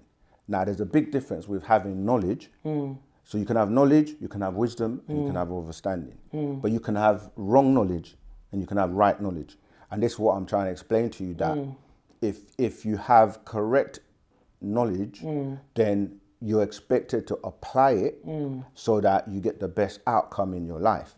So there's no point of, like, putting someone who's not qualified in a position. I mean, we had an example of this during the American elections, for example, when you had Donald Trump that was debating Biden. And this was on the news, everybody saw this, where he was behaving and acting in a way that people were like, wow, if we put this guy in the White House with the power to push that button, we're taking a massive risk. Because if you're getting elderly and you're coming across senile, or like you're not, your faculties are going, then an international intelligent community would look at that like a risk to put somebody in that position. Do you follow what I'm saying? So people can live in ignorance and they can follow things blindly, and that's their choice. If they choose to remain, it's like naturally, the one thing that's constant is change. Correct. And you grow. Correct. You start off with as a sperm or a tadpole looking. No, it's true. And you become a baby. Then you go to nursery and then you grow, and then you're supposed to grow into being a responsible adult. I agree. With intelligence, right? I agree. So if you want to remain thinking and behaving like a baby when you're a big adult, that's up to you, but that's not the best outcome for you using natural nature. I agree. Yeah. But this is the important part for me. So then you can't make a statement like they're all the same. Who are all the same? Remember when I was giving the example of God, and then we went to the Supreme Being, and you're like, to you, they're all the same, or just, no, they're not. And that's where the difference with Wu-Sabat, we have to go, no, like a being that is on a lower vibration, lower intelligence, lower in terms of their moral standards, ethical standards, cannot be compared and say they're the same with a being that is morally correct in terms of how they look at things, and ethically correct, intelligent, etc. And that's the problem, that for the last 6,000 years, the people that have been running the world and in control and in power and that have defined things and have told you this is good for you in terms of the food you eat, and they just told you a lot of things that when you actually take the time and take the responsibility for yourself, not just relying on following somebody else blindly, you would then find out what's good for you and what's bad for you. Correct. So then you decide, okay, do I want to put bad food into my system, or do I want to put healthy food? Do I want to do this? Do I want to smoke, drink, take drugs, or I want to avoid that because, you know, I'm going to have a better Of course, life. correct. But it the way I see it, it simply goes back to what you were saying is part of cycle. It's cycles. Yeah, I don't dispute about cycles. So that's why I say there's it's going to happen regardless. So as you say, change is going to come. Why? But there is a separation. Some people will be ready at a particular point, and others won't be, and that is. You will never be completely ready, though. You can only be more ready. It depends what you mean by ready, though. You could never be completely ready. Yeah, but I'm saying, what do you mean ready? Do you feel like anyone's ever? Well, there are few people who could be completely ready for death, because you never know when it's going to come. But it's even that. You see, this is where you can't just say there are a few, because again, in science, if you're doing, say, an experiment, you have to have a sample. Right? So when you use words like a few, what does that mean? Because if you're let me just terminally ill, that's what I mean in a sense. Yeah, but I'm saying you have 8 billion people now on the planet. Yeah. What is a few? Is that 1 billion? Is that 100,000? Is that 7 billion? Because when you're conducting an experiment as a scientist, you have a sample that you're working with to see the outcome and see the percentage of what is considered a favorable outcome, for example, because you have a hypothesis that you're trying to, you know, prove or establish, and you do the experiment. You might get a result and it's not the best, and you have to redo that experiment over and over again till you get to a point where, let's say, that medicine is now 90%, and then the 10% is like side effects or whatever, but it's now, according to the international, you know, health practitioners, 90% is okay, that at least it cures, or you know what I mean, something, and 10% they will tell you have side effects. So I'm just saying that to say, when you say a few, a lot of the people who are ignorant are the people who take the position you said you would take, which is they're ignorant, they don't want to know, and they just like following incorrect information. So the way I see it, it's not incorrect, because, so going back to you saying... Is there anything incorrect? Wait. I'll get to that in a second. But you saying about the 90%, let's say medicine, right, or whatever, and it's 90%, that's going to be fine. Acceptable, and the 10%, that's going to have to deal with the consequences. Yeah. The exact numbers or the percentages in this case, what I'm saying, isn't relevant, because going back to your point about the 90% and the 10%, what you've basically explained is there's going to have to be a balance. There's going to have to be on one side. A balance of what? What are we talking about? So it has to hit 100%. What? Right? I'm trying to be clear. The results that the test results, whatever. You said that. Yeah, no, but I gave you a specific example of producing a medicine. But you have to give me an example of what you're talking about. So the number, so the medicine is 90% will be fine, 10% will be fine, and then you went to the Not fine. 90% will be fine, and then 10% will have side effects and so on and so forth. No, I'm saying you're conducting an experiment to see if a medicine you're producing is going to give you a positive outcome or a negative outcome, And I'm saying if you're going to kill people, if it doesn't reach the standard that you have set, i.e. if it was like 35%, there's a risk that it will kill people, and 90% means that it won't. That's not what I'm focusing on. Right, but I'm saying, give me an example. I am. So there's basically a left and a right in what you're saying. So in a sense, it's 8 billion people, right? Yeah. And I've said a few of that 8 billion people are going to be different genetically. And that's just a fact. That's what you're going to have to accept. Regardless of the numbers, 1 million, 1 billion, this or that, that is irrelevant. Of the 8 billion people of the sample size, some of them are going to fall onto this category, regardless of whether you want to accept it or the numbers or not. Right. Some of them want to be on the other category. Right. So what I'm saying is the people on this side of the category, they're not going to be okay with, what was it? We're talking about death, right? Of not knowing, or sorry, some people in this category, they're going to be okay with not Not knowing knowing when they're going to die. whether they- and some people in this category, they're going to be okay with knowing when they're going to die. That was what we weren't talking about when they're going to die. That's why I say to you, you have to be clear when you're saying something. You said death. Death and terminal illness. But I'm saying is, okay, you said terminal illness quickly, but the point, I'm not disputing the fact that you have ignorant people on the planet. Of course, I am ignorant. Right, I can't know everything. There's not a person in the world that knows everything. No. You don't have to know everything not to be ignorant. I'm saying there are people, and that's what I said about words. When you break down what the word ignorant means, it literally means to ignore the facts. And you're right. There are people who say ignorance is bliss, right? But just because you say ignorance is bliss, or I don't want to know, and I put my head in the sand and pretend like what someone is telling you is danger, it's not there, doesn't mean that it eradicates or eliminates the danger. So the movie The Matrix, for example, I don't know if you've seen that. I've seen it. The guy was eating steak, and he said, literally in the movie, I know this is not steak, but ignorance is bliss. Yeah, of course. But I'm saying it doesn't avoid the truth. Correct. Because it's either you want to know the truth or you want to live in lies and ignore the facts. And if you want to do that, we don't, in Wu-Sabat, it's up to you, feel free to. But there are people on the planet, and it's becoming more and more so, that truth is the most valuable thing right now. Because people have been lied to for so long, for 6,000 years, about all sorts of things. And it has affected the world, because we could be more advanced if you knew the truth. You may be not sick, you may not have worries and concerns and crises and chaos and things that you could actually do. I disagree with that point. Well, remember you said you can agree or disagree. Yeah, and there are many people that would, going back to the percentages again, there are many people who can disagree.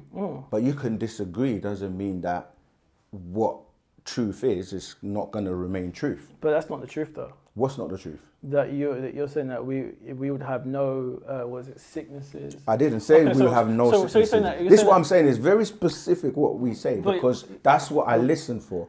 I didn't say there wouldn't be no sickness. Okay, can you repeat? Can you go back to what you're saying? I'm saying it's based on the lies of 6,000 years ago. Yeah, people are living and behaving in an ignorant way based on the lies that were given to them. And I said that causes a lot of issues on the planet. Right? For example, religion is based on beliefs. Correct. Beliefs mean you do not know, or you're accepting things that you haven't proven.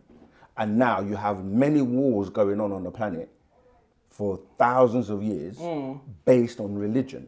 Based on one group of people believe they're correct and they're right about what they're doing, against another group of people who also believe they're correct and right about what they're doing. And you have many denominations and different separations and divisions based on those lies.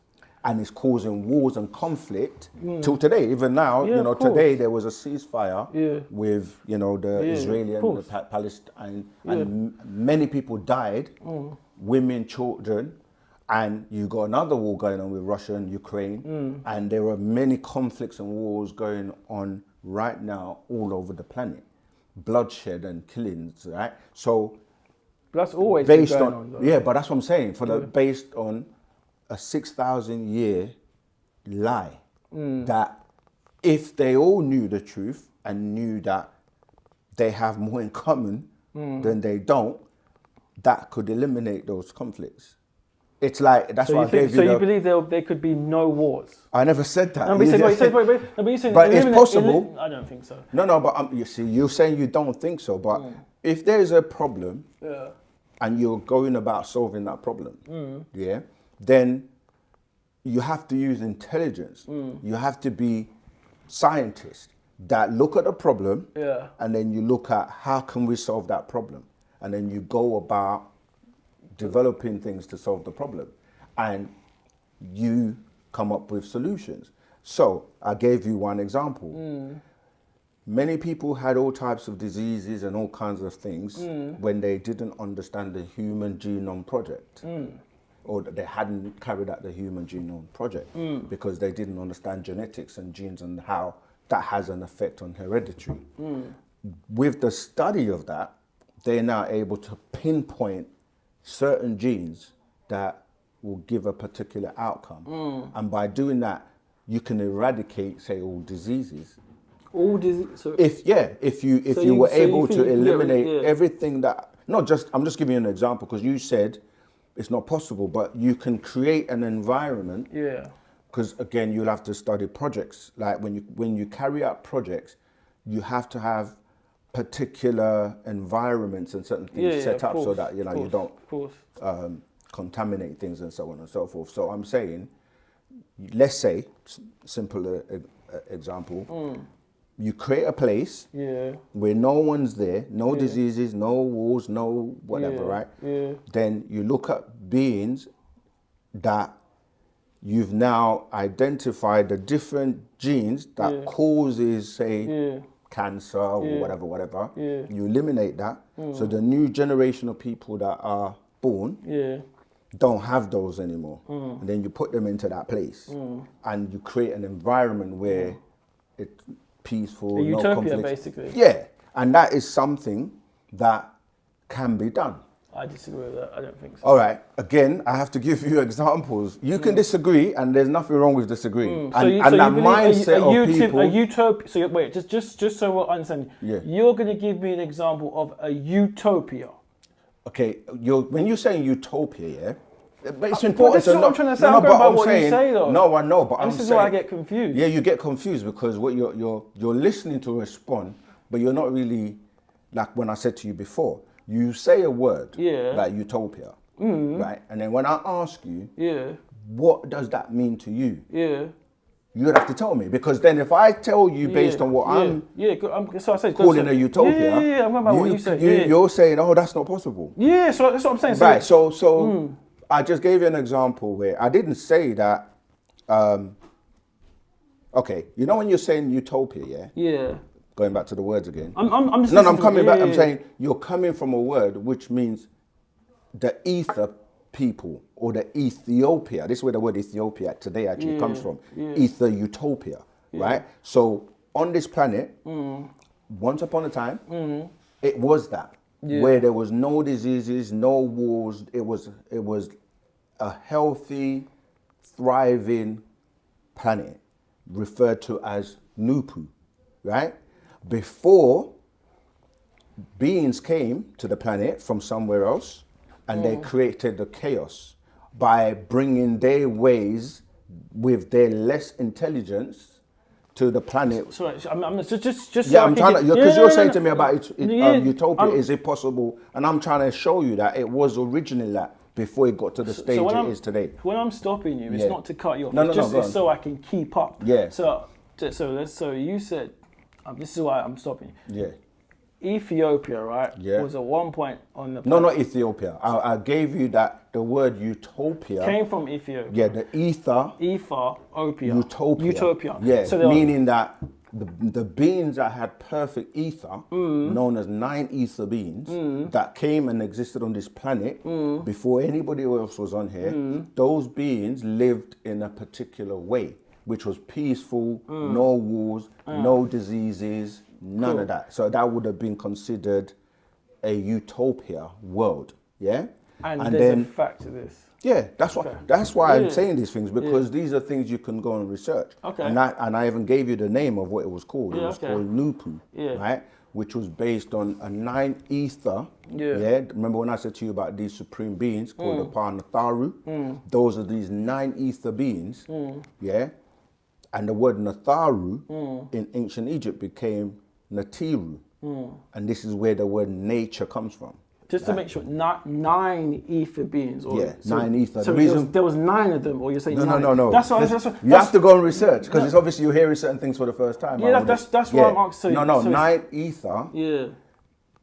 The number 9 is the highest number. Right, okay. Yeah? Okay. So when you're saying the highest or the best or supreme, in this English world, in the Western world, in science, in mathematics, you will be told that 9 is the highest number. Why? Because numbers after 9 are not new. They're just compound numbers. So 10 is going to be 1 of 0, 11 is 1 of 1. So when you say 9 to the 9th power of 9, you're dealing with the highest, because the way they then term that is infinity, right? Beings on this high level known as supreme beings, which are 9 ether beings, and 9 ether is just telling you that the highest, or 9th to the 9th power of 9. Okay. Then you have lower ethers like 8 ether, 7 ether, 6 ether, 5, 4, 3, 2, 1, and then going below from -1, etc. Cool. So depending on, because everything, this is what I'm saying about scientists now are starting to acknowledge what ether is and how important it is. But anyway, let me not digress. So I'm saying that yes, there was a time where this planet was considered Utopia.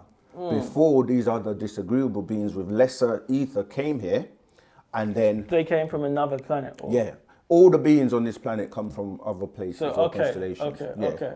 So the Nagaru, or what were considered Negroid ancestors, are these 9 ether beings. Okay. Which so on the planet you have different races. Yeah. Each race Yeah. is a descendant of these supreme beings or these other beings. From 9 ether beings to 8, 7, 6 ether beings that have come here. The 9 ether, the beings are the highest intelligence. They would live peacefully. They had the ability to use their entire brain. And then this is what I was saying, where other beings came. This is that story of the Anunnaki coming here. And in the Bible, they tell you, as you know, Genesis, they talk about the Nephilims, or these beings that came here, and they raped and mixed with those beings that was already here. And God in the Bible was saying it grieved him that he has created this being that's now flawed, and he had to wipe them out with a flood, etc., etc., if you're familiar with that. But the fact is that when these beings came and mixed their genetics with these other beings and had offspring, this is where the chaos started on the planet. So they had to separate them and create a zone called Zupu, right? Which was separate to Nupu. So Zupu was where the disagreeable beings were. And the reason that happened is because the intelligent beings were trying to safeguard and still maintain that original utopia known as Nupu and keep the disagreeable away. But what ended up happening, so let's make it simple and call the Nupu agreeable or positive, right? And then they were like, let's quarantine these beings and keep them in that section, and we call that Zupu or disagreeable or minus or negative, yeah?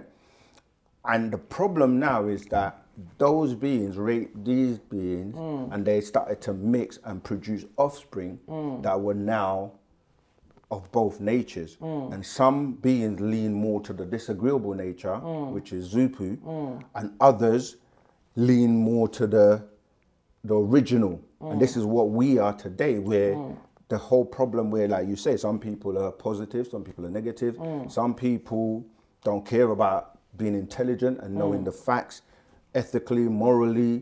Some beings they're happy to just eat anything, do anything, commit all kinds of atrocities, don't have compassion, don't have care, don't have divine love. They don't really care. They just havoc on the planet, chaos, wars, murders, rapes, all kinds of stuff. Whereas other beings are now like, I'm not with that. I want to tap into my essence, my real being, which is more of the agreeable side. And this is where the difference comes in when I said to you about, do you want truth or do you want lies? And if you want to live your life and govern your life based on lies and misinformation and wars and chaos and all of that stuff, then you will be here. But the thing is, the supreme beings are like, we have to solve this problem. And it's getting to that day and time where we're living in it now, where there has to be a separation. And this is interpreted in all kinds of ways in religion, where it's like, oh, if you're good, you're going to heaven. If you're bad, you're going to go to this place called hell. And there's going to be a judgment day and all these kind of things. But in reality, it's not as simple or as basic as that. It's, as you were saying, cycles, where there comes a cycle. If you've been around a long time, this is why I keep saying, if you go back beyond 6,000 years to cultures that have been here for millions of years because they've found and excavated and taken DNA. You know, Lucy, for example, they found DNA and or fossils going back 7.1 billion years, right? But in the Bible, which is only 6,000 years old, depending on which, like the Old Testament, like So 4,000 years. DNA fossil growing 7.1 billion years old. Belonging to who though, sorry? All of the ones that have been found, like Lucy, etc., they're all in that from Africa. So this just so I can. we published it in our book. You could Google it. Yeah, no, I'll do it after. 7.1 billion years ago. Yeah, I gave you that as the furthest, right. but Lucy is like 3.2 billion years ago. And then RD is another one, ARDI. So, I'm saying this to say to you that you can go and research these things. Just so I can, like, what kind of DNA, sorry? Okay.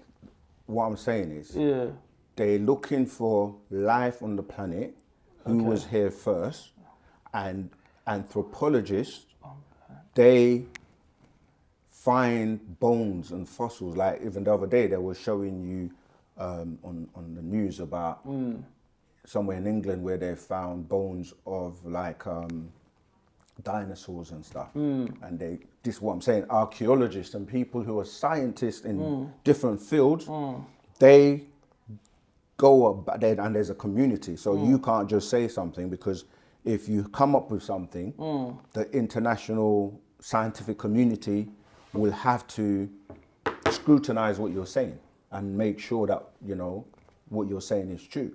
Because there are also frauds that people will say, oh, this is like, you know, the Shroud of Turin, for example.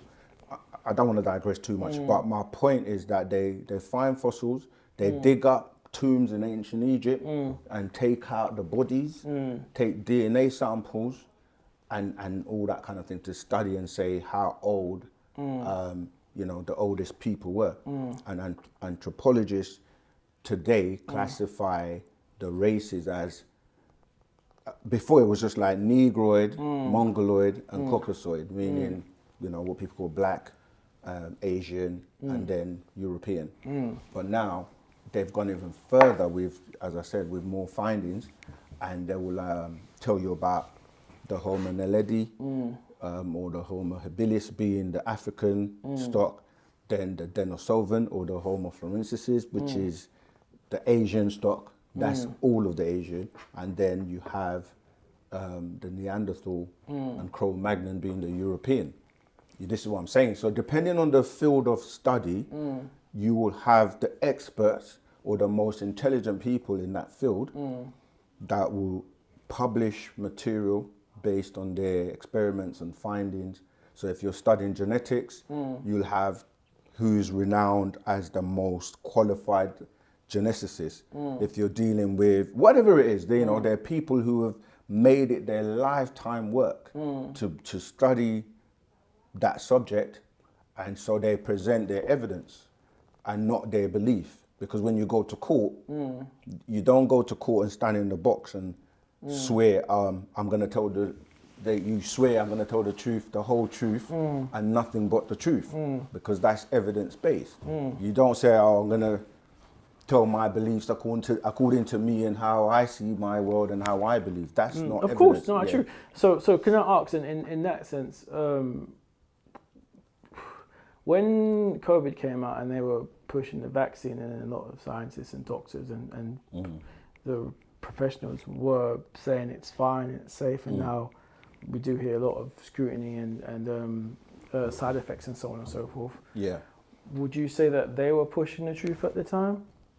See, that's a very vague question again, because you said the scientists. In the scientific community, or doctors, it always goes back to what I say about you have genuine doctors, scientists that will study something and present their findings, and then you'll have rogue doctors or people that have a different motive or agenda, and what happens then is there's a lot of confusion, because one person is going to tell you, nah, it doesn't work, and the other person is going to say it does work. So this is why it's important to use your own discernment, scrutinize things, and have correct information. Because if you have wrong information or misinformation, where it's coming from unintelligent people that don't have any, do you know what I mean, ethical standings, no morals, and they just think about it's an opportunity to make money. Yeah, of course. Of course, then they're gonna have their, do you know what I mean, their motives, and so that's why it's important to be intelligent, so you know and decide what makes sense, as opposed to just going along with, do you know what I mean, wrong information or the masses. And just because you have the majority is not always right. Yeah, I agree. Yeah. This is why I say I believe that there's always multiple sides. So do you? There is, but there's always also a correct side. This is what I'm saying. It's like, do you want the truth or you don't? So for everything, there's always a correct side. Oh, everything. Okay, cool. So we'll touch on this. So what's your view on? Let me see. I got some questions actually. Yeah. So As you're looking for that, again, this is what I'm saying. English is important because when you say what's your view, this is where the confusion comes in, because it's not about my view. It's about the facts. Okay, yeah. What's the correct way to view absolutes? So if you think there's a correct way, absolutes to us will just be actual fact. What's the correct way to raise a child? That's what I'm saying. It depends on the culture. That's what I'm saying. If you ask me, what's the correct way to raise a child according to my culture, then I will tell you. And we have that's an necessity. What's the correct way to raise a child? But it depends. There's so many aspects to raising a child. It's like, it's a very broad question. But I can give you a summary or a synopsis. The correct way not only starts with, we go pre-conception, because as I was saying to you, with intelligence, you know that there are different states that make up that being. So before that being comes into this world as a physical baby child, there are things happening in what people consider the spiritual realm or beyond the physical. And we know how that process works in terms of what takes place. Like the male ejaculates sperm, but the way you have to also know about your physiology and the way your biology and how that works in terms of the sperm actually travels up your spinal column, and everything you see physically has a counterpart, which is energy, to make it simple. That energy gets charged and it comes back down, and then it gets inserted into the female. And you can look at the energy as the soul and the spirit, and then they then grow within the mother's womb as, you know, the fetus is forming. So you actually coming from the different classification of energy, let's just say density, which slows down its vibration to becoming matter, then the matter becomes atoms, and the atoms become cells. The cells, as they're forming together, form organs, and those organs are grown, like the liver, the heart, etc., the brain, and then the fusion of that physical element, because you're breathing in air, and the air has dust, the dust particles that we all breathe in, that then is attracted to that pure energy, which we call the spirit and soul, and then the fetus is formed with limbs and, you know, the bones, etc. 9 months later, the baby comes out. Once that baby is out, if the parents are on the Wu-Sabat culture, then there are certain rituals and certain things that you will do in anticipation to receive that baby. And then it's done completely different to how you would do it in the Western world, based on what they consider to, like, for example, the way a woman gives birth in the European or Western world, lying on her back, it's not actually the best way for you because of gravity and pushing a bit. I heard right. So it will be done differently in different cultures. And then the parents, if they're on the Wu-Sabat, they will live and bring up that children according to the culture of Wu-Sabat, which we have, like I said at the beginning, everything that governs your life from you coming here and to you exiting here and doing the cycle back into that etheric world or the energy world. That makes sense. So I mean, but just to clarify, you mentioned, I gave you the kind of summary, but obviously in between the whole I mean, we can go into more details about specific not things. Even that in a sense. So going back to the correct, in Wu-Sabat, everyone who's part of that culture, they raise their child the same in a sense, or is it not everyone? So this goes back to what I'm saying. If they are all doing different ways, they're not. I'm saying when I said not everyone, because let's say for example, you come into Wu-Sabat today, you haven't come, like you weren't born into Wu-Sabat and grown through Wu-Sabat, and you've lived and followed other things which have an impact on you. Correct. And obviously you don't speak the language and certain things. Correct. So we welcome everyone into Wu-Sabat. But there will be a clear difference from people who are born into Wu-Sabat that have just come in and just like live the culture from. So what I'm basically saying to you is that it depends on different people coming in, and they will have to adapt or change certain things. And some people, it's hard because habits are hard to, you know. Absolutely. And it's about a work in progress to kind of perfect yourself. So let's go. Let me narrow it down. Two people who were raised in Wu-Sabat. Two parents. Yep, from the beginning. Yeah. Would they raise their child the same way? If they're a couple, we mean. No, two. So let's say one couple here, another couple there. Would they raise their children to a the same degree? way? But obviously they would be, like I said, everybody's at different levels. Because even let's say, for example, if we just take one aspect of it, like speaking the language, there are people who were born into it and they spoke that as their first language. And you might have two parents like that, and you have another parent that they were born into it, but haven't maybe learned the language to the same degree or whatever. So people are going to be at different stages, just like anything else. So in that sense, then. But if the umbrella is still going to be Wu-Sabat, because everyone, it's like saying everyone in this society is going to be at different levels of attainment. Going back to let's say the measuring of intelligence. Correct. So this is what I say. So going back to what we said originally, because people are going to be different. How can there be one correct way of doing it if people are going to be different? No, I'm saying. Just going back to absolutes, though, isn't it? Yeah, but I'm not saying everyone's perfect. I'm saying there's a correct way, and you can apply that correct way to the best of your ability, or you can do an incorrect way. And that's the difference. In Wu-Sabat, though, that's what I'm talking about. No, I'm saying, not comparing that. What I'm saying is, even in Wu-Sabat, not everyone is going to be at the exact same level of an attainment in everything. You know what I mean? Like, there are things we do. Like, okay, let me make it clear as well.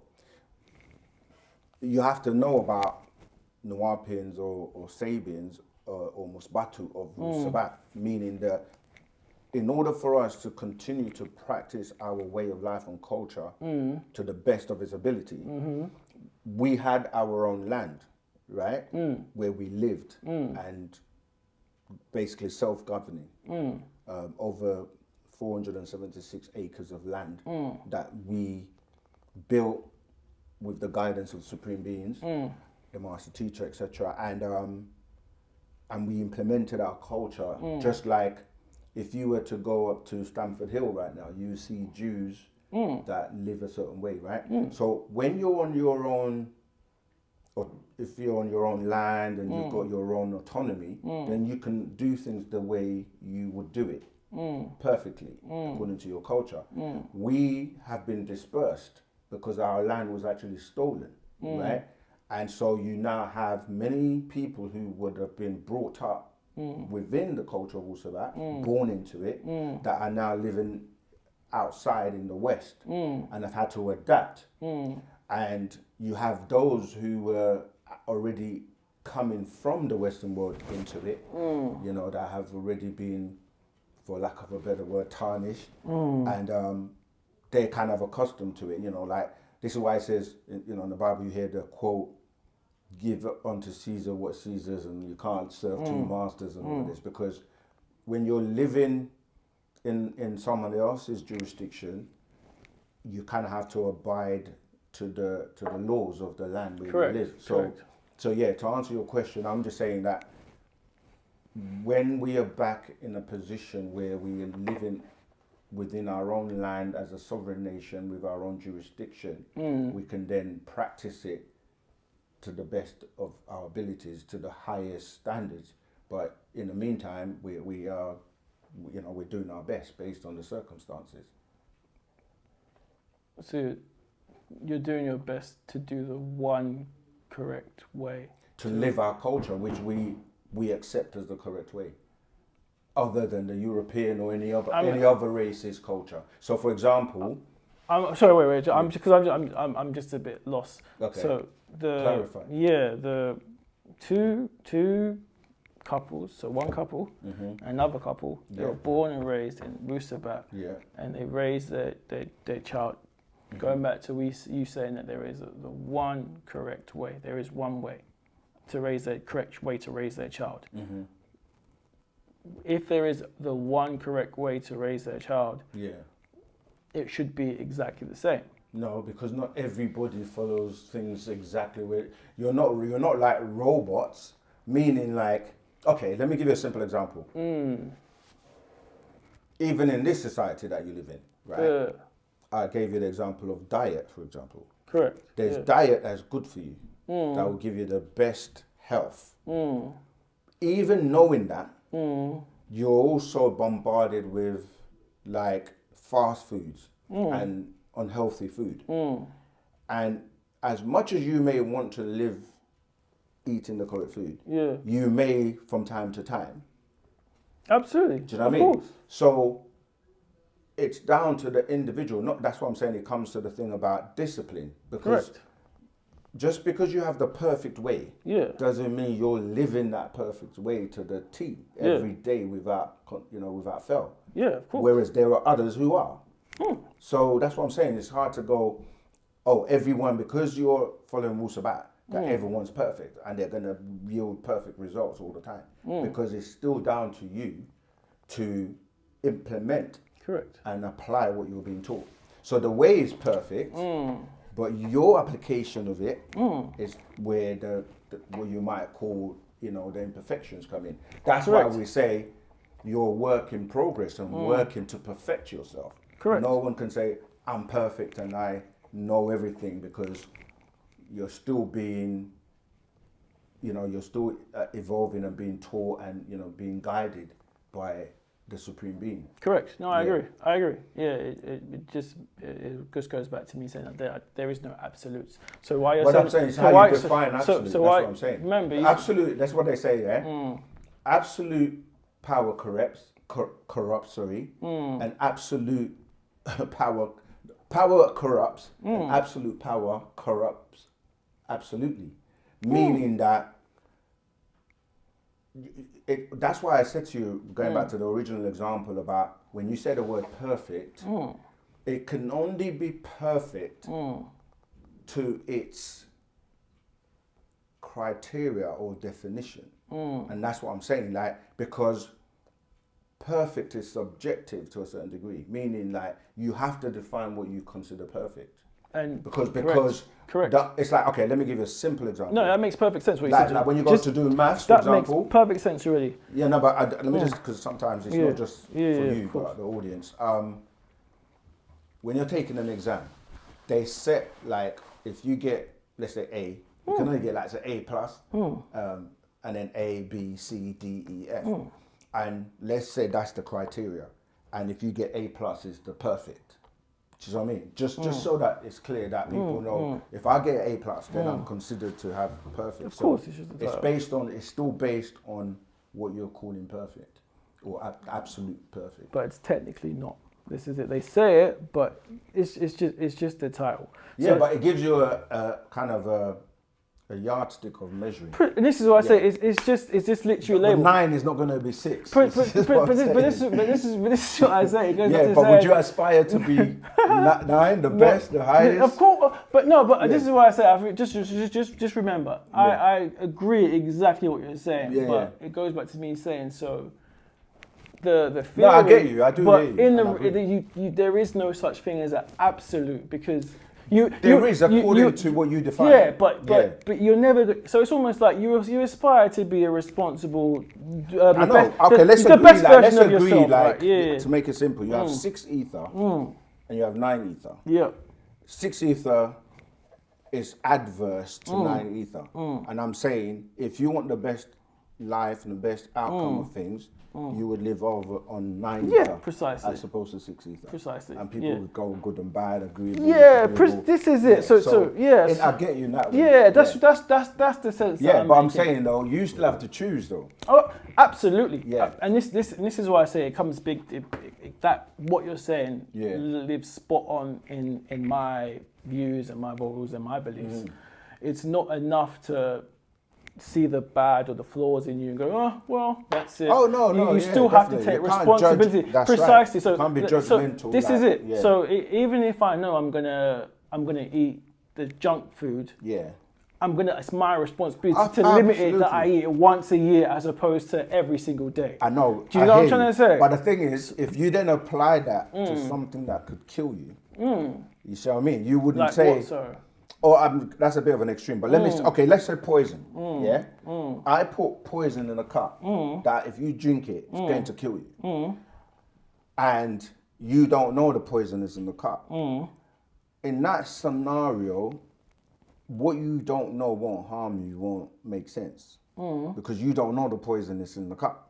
So it will harm you. You drink it, you know what I mean? But the example you said, if I'm going to do it once a year, it's like one of the sayings of the masters is there's no right way to do wrong things.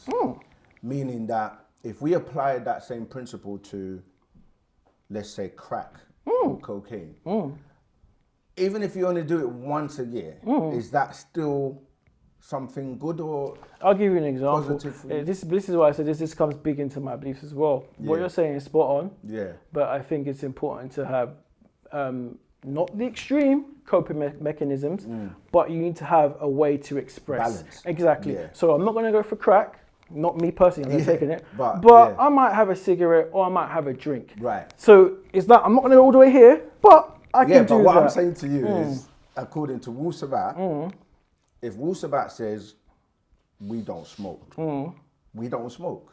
So if someone in Wu-Sabat, even if they were both born into Wu-Sabat, says, you know what, actually I just have one cigarette once a month, it still doesn't stop the fact that we say in Wu-Sabat you don't smoke. So the person who's smoking is not actually living to the correct, if we're using the we don't smoke thing as correct. Of course. So I hope that's clear, because we're not trying to say everyone's perfect. We're not judgmental, because everyone, it's a kind of like also a DIY, do it yourself. Yeah, of Here's course. the correct way. Yeah, of course. This is what you should do. But the thing is, there are consequences to whatever decision you make. Yeah, of course. Meaning, if you know it's going to damage your health and you still choose to do it, that's going to go down on you. If you know that you won't make the grade for certain graduation to get to another level and you choose to do that, then that's on you. So yes, you're right. That's absolutely. And this is why I say, like, no matter what I speak to, no matter who I speak to or what I say, I know for a fact, as long as I'm speaking to another person or another supreme being or master teacher, I know they're going to have a vice. They're going to have something. You can't say that. Of course they are, because they're human. They're like me. No. They're like me. Okay, they have to have a vice. I hear what you're saying. This is like, this assumption, that means that I do know what you're saying, but you can't speak for everyone. I can, because they're like me. You can't speak for everyone. It's not going to be the same, but they're going to, it's almost like... but I'm saying, again, remember what we said before about they, meaning like, if you're dealing with the physical aspect of you, then you're right, there are physical things that you're bound to in terms of the limitations of the physical body. Meaning like, for example, you need to eat. So if you're looking at that, the fact that you need to eat as, let's say, showing that you're not perfect, then yes, in that situation, we could kind of say, everybody needs to eat. Yeah, that's what I'm saying. But the point I'm making is that even though we all need to eat, you can choose to eat the correct stuff or the incorrect stuff. You see what I mean? So if I eat the correct stuff all the time, the fact that I need to eat you're right, we all need to eat. But then there's a difference if I'm eating the correct things to if I'm eating the things that are not good for me. So the way I see it is... So if you're judging perfection as in eating the correct things, then in that restriction, yes, we all need to eat, and that may be seen as a flaw. But then it's like, what do you eat?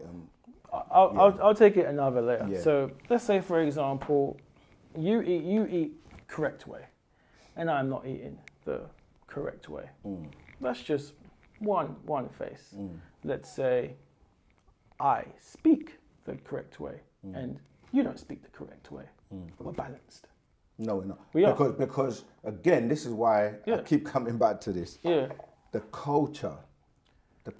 I'm saying two people that live. I'm saying that two people, not me and you. I'm saying two. Let's say two people that were born and raised, and we'll go. I don't know. I mean, what we're going around in circles in a little bit. In yeah, the sense of like, I'm are you saying? Yeah. Because I've told you. Everyone sins in different ways. Basically, that's what I'm saying. No, because okay. You see, there's a terminology, right? When you say sin, there's a whether you realize it or not. There is a connotation to religion when you say sin. Because if I asked you to define what is that, what is sin, that's a word that comes from religion, meaning that they say if you sin, you're going to be punished and go to hell. I don't believe that. That's what I'm trying to say. That's why it's important that when we're using words, we're putting it in the context of what, I'll explain. What we're talking about. So let's say, for example, there's the sin of greed, lust, stealing, murder. I hear you. Yeah. So every single person in the world is going to have one of those things. And yeah, but it's not. What I'm saying is, if you apply the word sin to it, that's what I'm saying. That's a religious concept. Yeah, don't worry about the word sin, but the I actions. Get what you mean. The actions. That's what we I'm call saying. those. Funnily, what you just named. We call them the 9 mental diseases. Okay, so the 9 mental diseases. Right. Every single person in the world is going to have those. I hear you, and I'm saying you can't generalize that every single person because you don't know everybody, and the fact that some people may have overcome all 9 of them. You see what I'm saying? Because people are at different stages. So, for example, I'll name them. Some of them are like ego, ego, greed, belief, gluttony, lies. I can't remember all of them, but based on what we've just said. Now, someone might have mastered ego. May have, right? Somebody else may have only mastered anger, that's another one, right? But if you're somebody who's mastered all of them, then you're no longer at the same level as everyone else. And I'm not disagreeing with you that the majority of people may not have attained that level. But the whole point is that there are beings who have and can attain that. So what would master those look like to you, just so I can understand? Okay, so where we are on at the moment, right, it's the material plane or the physical and, realm. And when you're on this plane, on this realm, like you said, you need to eat, you need to do certain things because the environment you're in requires that you have a physical body because locomotion to move and stuff like that. Now, there are realms that are higher that you go to once you've mastered this realm and you don't come back here, you move to the next realm, let's say the spiritual realm or the mental realm, where you don't require your physical body. And on those realms, you don't need to eat. You're not subjected to the environment that you're in on this level of vibration. So you don't eat? No, because there's no need for that if you don't have a physical body. What you still will need is the source of energy that makes you survive and subsist on that level. What would that be? Meaning like, I'll just use this as a basic, simple example, right? Which there are people on the planet that practice this. There are people who don't eat food and they're known as breatharians. You may not have never come I've across. I've heard of that, Right. but Yeah, but I'm just saying to you, there are people. I've heard. You can I Google don't, I don't know if YouTube. whether or not it's real to me. That's a honor, but I It have might heard not be of it. real to you, Yeah. and that's fair enough. But what I'm saying is that if you go and research this and study this, and listen to what they say and how they still are able to still be alive, it actually can make sense because you're breathing oxygen, right? But there are nutrients within what you're taking in. This is why they're called breatharians, because they know how to breathe and extract the energy. Because really, when you're eating, well, people who are using lower intelligence or not, like looking at what they're putting into their body, they're eating for taste, whereas you should be eating for nutrition. This is why I was saying that an apple has nutrition. You're not eating the apple just for the sake of it. You're eating it to get the nutrition. Can you have it I'm for trying both, to though? finish. But, So if you know how to extract nutrition that will keep you alive, subsisting, without having to eat solid food, then you can still be alive. So when you go to these spiritual realms or other realms where the energy source that you need to survive or stay alive, it's not food, because you don't have a digestive system, you don't have a physical body, then you can still survive using that energy source. just breathing. Now, I used that to give you the example of the breatharians, but I'm saying there are different realms where it's pure, you're pure energy being. So why do you need to eat food? To survive. On this physical 3-dimensional world, yes. So, but on other realms you don't. Okay, cool. Or you don't eat what you're calling Yeah, eating. of course. I'm saying you still need a source of fuel for your of course. That's a better word. Fuel, yeah. Do you know anyone who's on the the master teacher? And what does he? Well, even you are as well. But it's just that. Remember when I said at the beginning when we were talking about the man thing, and I was saying you're not just a physical being.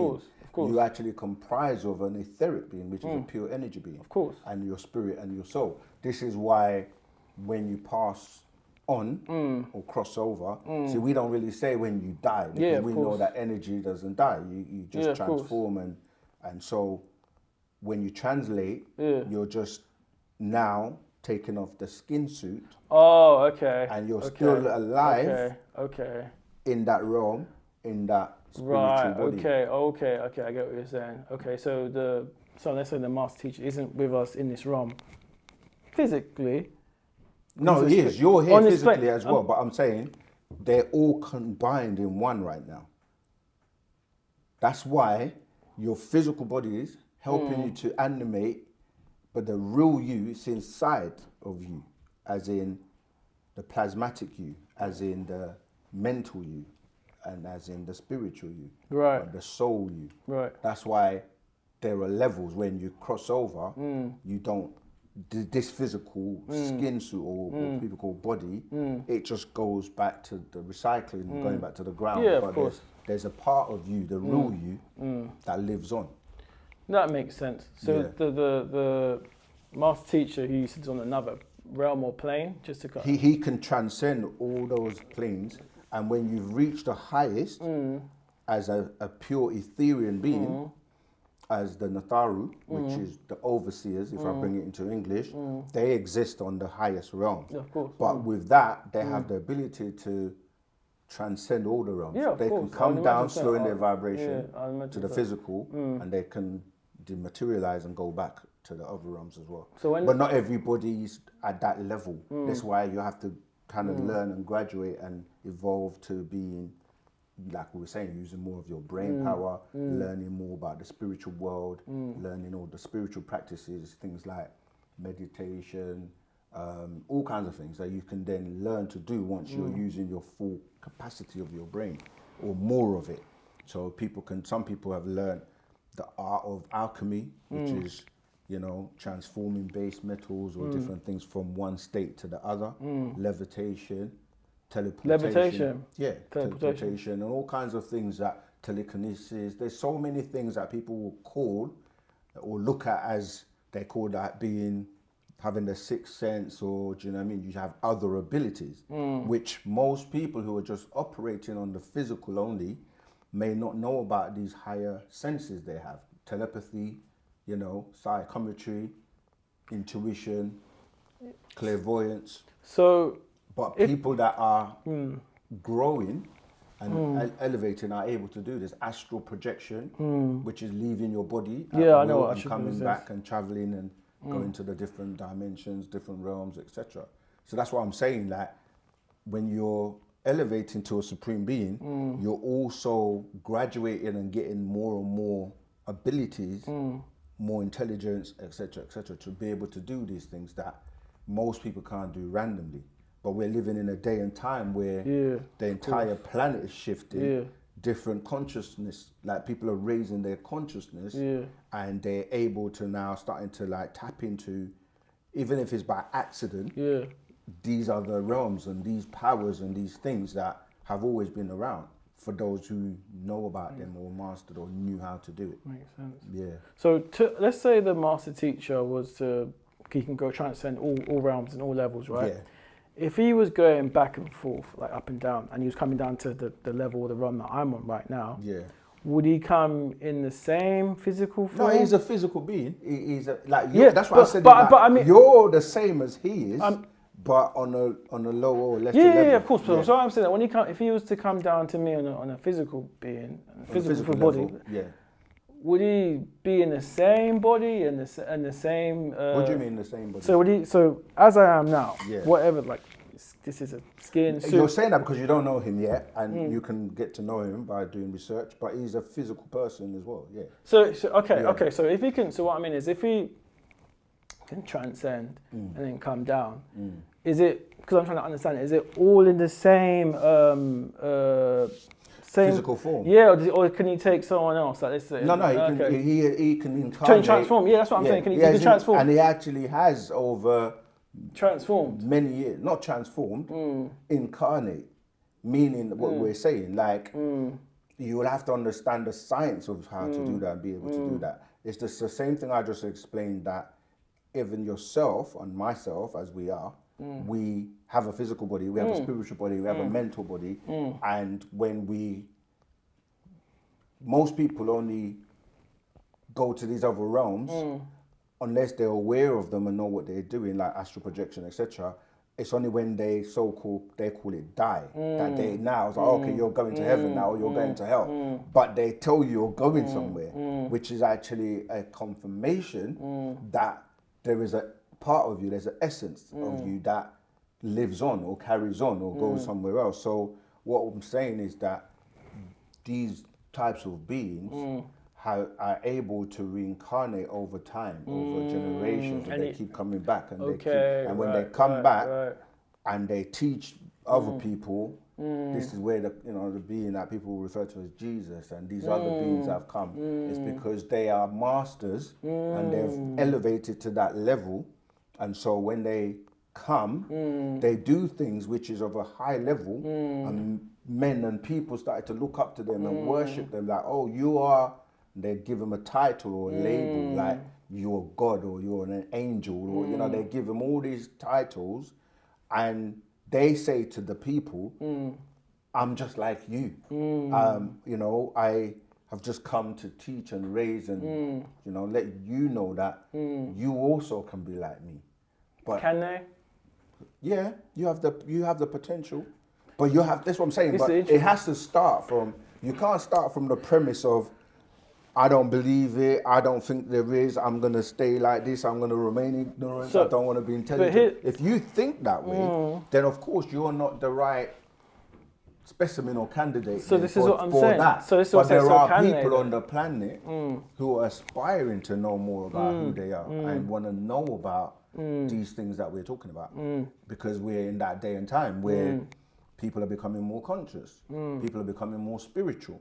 People are delving into knowing, okay, what else exists out there? Where do we come from? And then they come across intelligent beings like extraterrestrials and beings that are telling you they come from different galaxies and different places. And you're like, well, how do I get there? Because you don't have the technology and the ability to travel intergalactically, but they do, and they're coming here. So they're obviously far more intelligent than you. This is the thing. This is an interesting, because you mentioned something there. I genuinely believe that not everyone can become a master teacher. That's the truth. So this is why I say. That's right. When people do come and say, you can be like me, you can. That to me. But if they're telling you as an intelligent being, as a master, that you can, then obviously they know how to make you be like them. And this is why in the Bible... Make you though, but can anyone make someone do when anything? I say make you, not make you, like they give you the tools and instruct you and guide you on how to do it, because they obviously know how to do it. This is where the misinterpretations in the Bible comes in, where like, for example, if you read Exodus 7:1, it tells you that, not just that, but even like Psalms 86, I think 86:2, where it tells you, I think even John 10:34, it tells you you're a God. But remember when we were talking at the beginning, and I was like, it says in the beginning God created the heaven and the hell, and then you're given this viewpoint or outlook that it's only one being that is sitting in a throne in heaven somewhere, and he's all powerful, almighty, etc. And it makes it seem like you can't be or reach that level. And then in the story in Genesis, where these two people called Adam and Eve were created and put in there, they were told, don't eat of the fruit of this tree, because if you eat it, you're going to die. And then another being came and said to them, they call that being in the Bible the serpent, but it's really translated from that word as nakas, which means the whisperer. He came and told them, did God tell you that if you eat the fruit from this tree, you're going to die? They said, yes. And he said, that's a lie, it's not true. If you eat it, you're not going to die. And then he explains why. He says, for God knows that in the day when you eat that fruit, you shall become wise like him, knowing good from bad. And they ate the fruit and they did not die. So he told them the truth. But by that, it means that they were going to have their third eye open and they're going to know more than they know currently. So I'm saying that to say that the gods tell you have the ability to be like them. So in Exodus 7:1, Moses was made a god unto Pharaoh.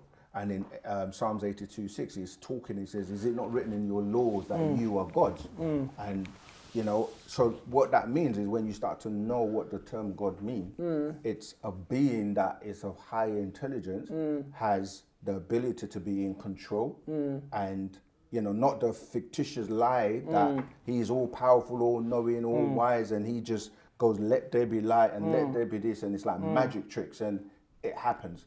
But yet, in the same breath, he's making mistakes. He's like, he's grieving and he's jealous because he's saying, don't have any other gods but me. And he's killing and, you know, drowning people and animals and asking for sacrifices and all the stuff, like drowning people in the, you know, the Red Sea with Lot. And we can go on and on and on of all the things that this being is doing, where, and creating hell for people to die and burn in forever. So what we're saying is a supreme being that comes along to guide and teach you how to do these things and be like he is the same as you. So it's down to the students if they want to accept and learn to transform or not. So here's the thing that I got. So I want to say something really. Yeah. This is quite important. Is this because it's something that you just to touch on? Yeah. Do you not think that this ties into the problem that you have with society today? Whereas you feel like, and you said, this is what you said, there's lots of false leaders and unintelligent people in positions or responsibility they shouldn't have. Yeah. So where do these unintelligent people and people in positions who they don't deserve, where do they get the encouragement or the confidence to think that they're capable? And this is why it goes back to me saying, I don't think everyone is able to do these things, and that's okay, because I can answer the question. Do you know what I'm saying? Yeah, 100, good question. And I've never said everyone can do it. And to answer the question, where do they get this arrogance and this confidence? It's because they've been misled by certain extraterrestrials and beings that have come here that were more advanced, gave them technology, showed them a few magic tricks, and you know they got crafts they can fly off, and do you know what I mean? And told them, and a good scenario for this is when you look at the story of the person called Hitler, right, who was in contact with some beings, right, beings from the Aldebaran, known as the Ashtar Command, and these beings were the beings that came to him, and they're like blonde hair, blue eye beings, and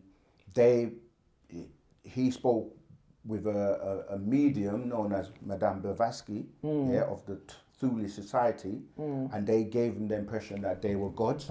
And that's why he went about trying to create a supreme Aryan race, which were blonde hair, blue eyes. And this is a fact that you can go and research in history. Remember, he wasn't blonde hair and blue eyes because he had brown hair. He was from Austria, right? So, but these beings came and they passed themselves off, and they gave him certain technology.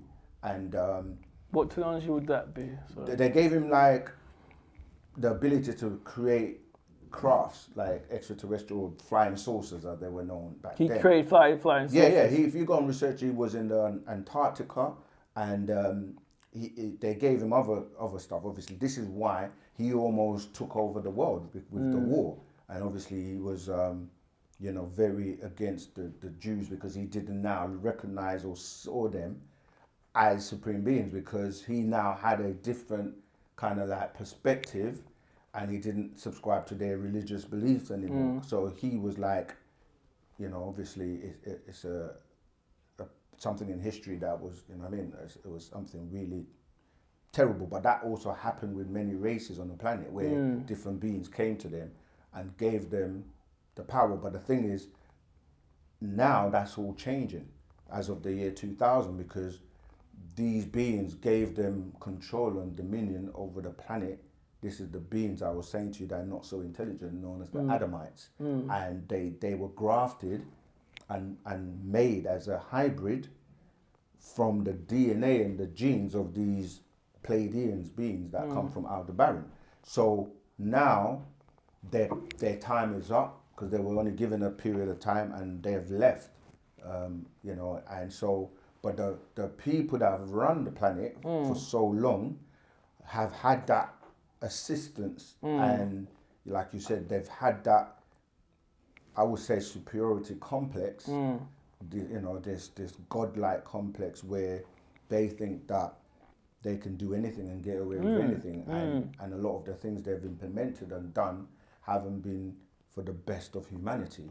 Correct. And this is why other beings come that are more intelligent, that are trying to correct the wrong, stop the wars, and bring people together in peace and harmony, etc., etc. Now, some of these beings become, like I said, they get elevated and made and worshipped like they are now better than their subjects, even though they say, look, I don't want that. Yeah, precisely. And then it creates all kinds of wars and confusions, etc. But I think, we're coming to the end. So if you have any final questions, we can wrap up. Yeah, of course. Just to top up on what you said, like literally, when first thing I came when I saw it, I noticed and look at these people right here.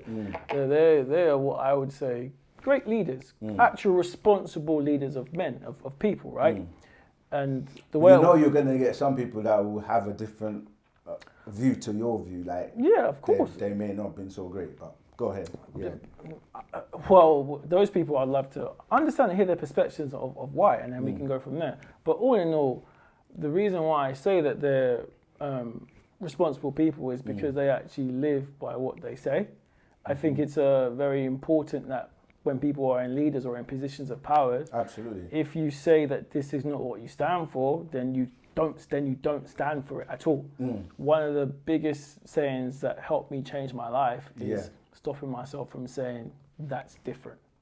Because whenever let's say, for example, if I was to steal an apple because I was starving and you stole that apple for the thrill of it, I could say, oh, well, that's different. No, me as a responsible person, I look at the action. We both stole something. Regardless of the reasons of why we did it, we still did it. So I can't now say that I'm better than you. Yeah, but the thing with that example is who's determining what is stealing and what's not stealing. Because to use the word I stole something and you stole something, it means that somebody has defined what stealing is. And whoever that is already has an impact on you. Because let's say there isn't a word called stealing. Then what would be the point of what you just said? Because it would be, you took an apple and I took an apple. If I took your hat and walked off and ran away, is that me stealing? That's what I'm saying, but you have to define what's stealing. Because to me, what would I might not care about it, and I just get another one. But what if I just kept taking things? Whatever you have. Yeah, no, but what I'm saying is, without a definition, because somebody says stealing is this, and if you do that, then there's a consequence or not a consequence. So they're now the judge, or the person, going back to what we said at the beginning, they're defining words.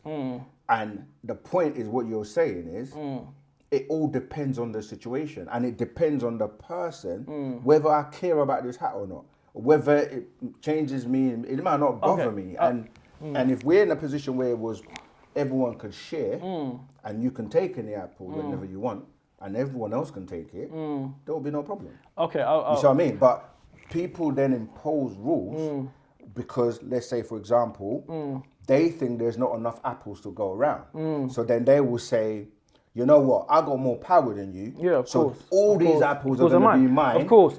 So if you come and take an apple, that's stealing. now it's stealing.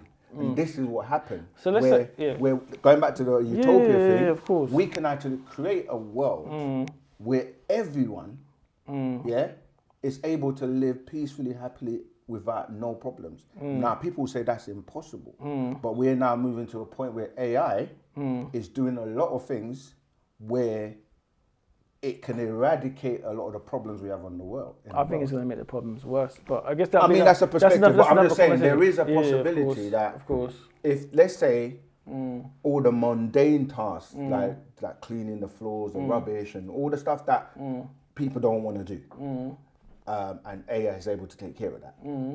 Like you say, it's subjective whether it's good or bad, but that's not my point here. My point is that if there was a possibility to create a world where there was no starvation, no diseases, no homelessness, no, do you know what I mean? Would you not want to live in that type of world? No, and I'll tell you why. Because we would all be in the Matrix. But then, right? Exactly. No, we won't be, because what I'm basically saying to you is that people can choose not to live in that world. No, you can't. In the Matrix. In the film, they were jacked into a machine. No. In the Matrix, you could unplug from it. No, you couldn't. We haven't seen the same film. The first Matrix, you could unplug from the Matrix. That was the whole point. You couldn't unplug from it. They took Neo. Because he was the chosen one. See, now there's a chosen one that's different. But I'm saying there were already people that were not in the Matrix. And they came and found him. Remember Trinity? I mean, that whole movie there's so much religious connotations to it anyway. Like you hear the word Trinity. Yeah, of course.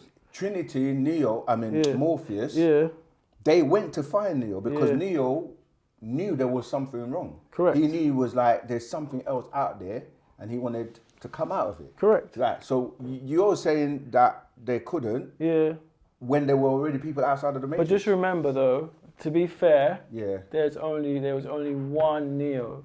And this is the point that I'm trying to make. So this is what I said. Like I said, there was one supreme master. Yeah, this is what I'm trying to say. But the point is not whether there was only one. It's like that one was responsible for a task and a job to be able to like open the door, lead the way, and do you know what I mean? Get rid of the Matrix, or do you know what I mean? Like he's the one that can come and deal with all the agents and Agent Smiths and to change. Correct. Change but this is narrative. why I say we're looking at the opposite perspective. So Neo came and changed it, but at the same time you got people on the other end saying, "Oh yes, they're fighting to keep the Matrix." No, not even from there. Let's push the AI that's going to put us in the Matrix. So it's almost like we're pushing the AIs to do all the stuff we don't want to do until we end up in the Matrix. We're really in the matrix, but some of us are not in it. That's what I'm saying. Like you can be in the world, but not of it. Meaning the way. Okay, let me give you a simple example. Like you got different cultures within cultures that they live and behave a particular way. Of course. Which means that the impact of the matrix is different for them. So there are people who, like you were saying, will take vaccinations, eat bad food, have certain beliefs, fight, war, chaos, right? There are people that are doing that.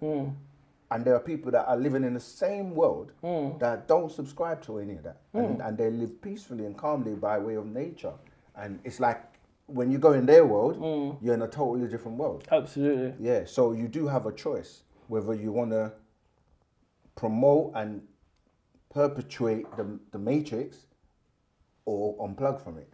And that's Wu-Sabat is here to unplug you from the matrix. No, I understand. Yeah.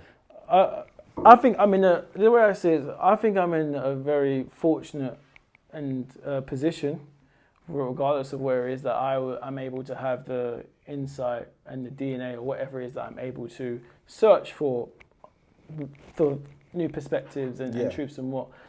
And that's just me looking at it one way. Yeah, so you're on the path of the journey to learn more. But I still want to have the insight and the understanding that there's going to be people who are not going to have that as well. Have what? The openness and the insight. Of course, this is what we're saying. This is what I'm trying to say. I hear you, but in a way, you've come full circle to really know more about Wu-Sabat, meaning that we say Wu-Sabat is the answer and the solution for everyone, which is a better way of life. But we say, even though you may feel like the way you're living at the moment or what you're doing is the way, that's fine if you want to stay there. But how would you know if what we're saying is true or not true if you don't check it out, if you don't apply it, if you don't know the benefits of it, you see? So what we say to people is, try it, check it out for yourself, research and make sure, like, if you were doing something before and then you try something else, as you said, and it works for you, it's better, and you go, you know what, this is a better way to help me improve, it's all good. Yeah. If you decide to stay there, it's all good. Yeah, but precisely. We keep moving. People just have to make the first step. And it's just like, wrapping up. One final thing. Oh, you got one more. This is the end. Just like in the Matrix, because it's one of my favorite films, where the Oracle's like says to Neo, "You're not the one," and then turns out, and then he finds out in his own way that he is. That's the way I see it. So did she lie or tell the truth? Who knows? Well, if the outcome was that he was the one, who knows? that was good. That was good. That's a good conversation. Thanks for coming. No problem, man. Lovely to meet. Honestly, I had fun. Pleasure. I had fun. I had a really good time. Thank you. I wish I got to ask or more. I had lots, but actually, that's for another time. We do have classes every week, and we do lives every week. Do I have to pay for the classes? No, it's free. Cool. Yeah, so you can definitely learn more. All right. Thank you. Appreciate it. Appreciate love. Thank you.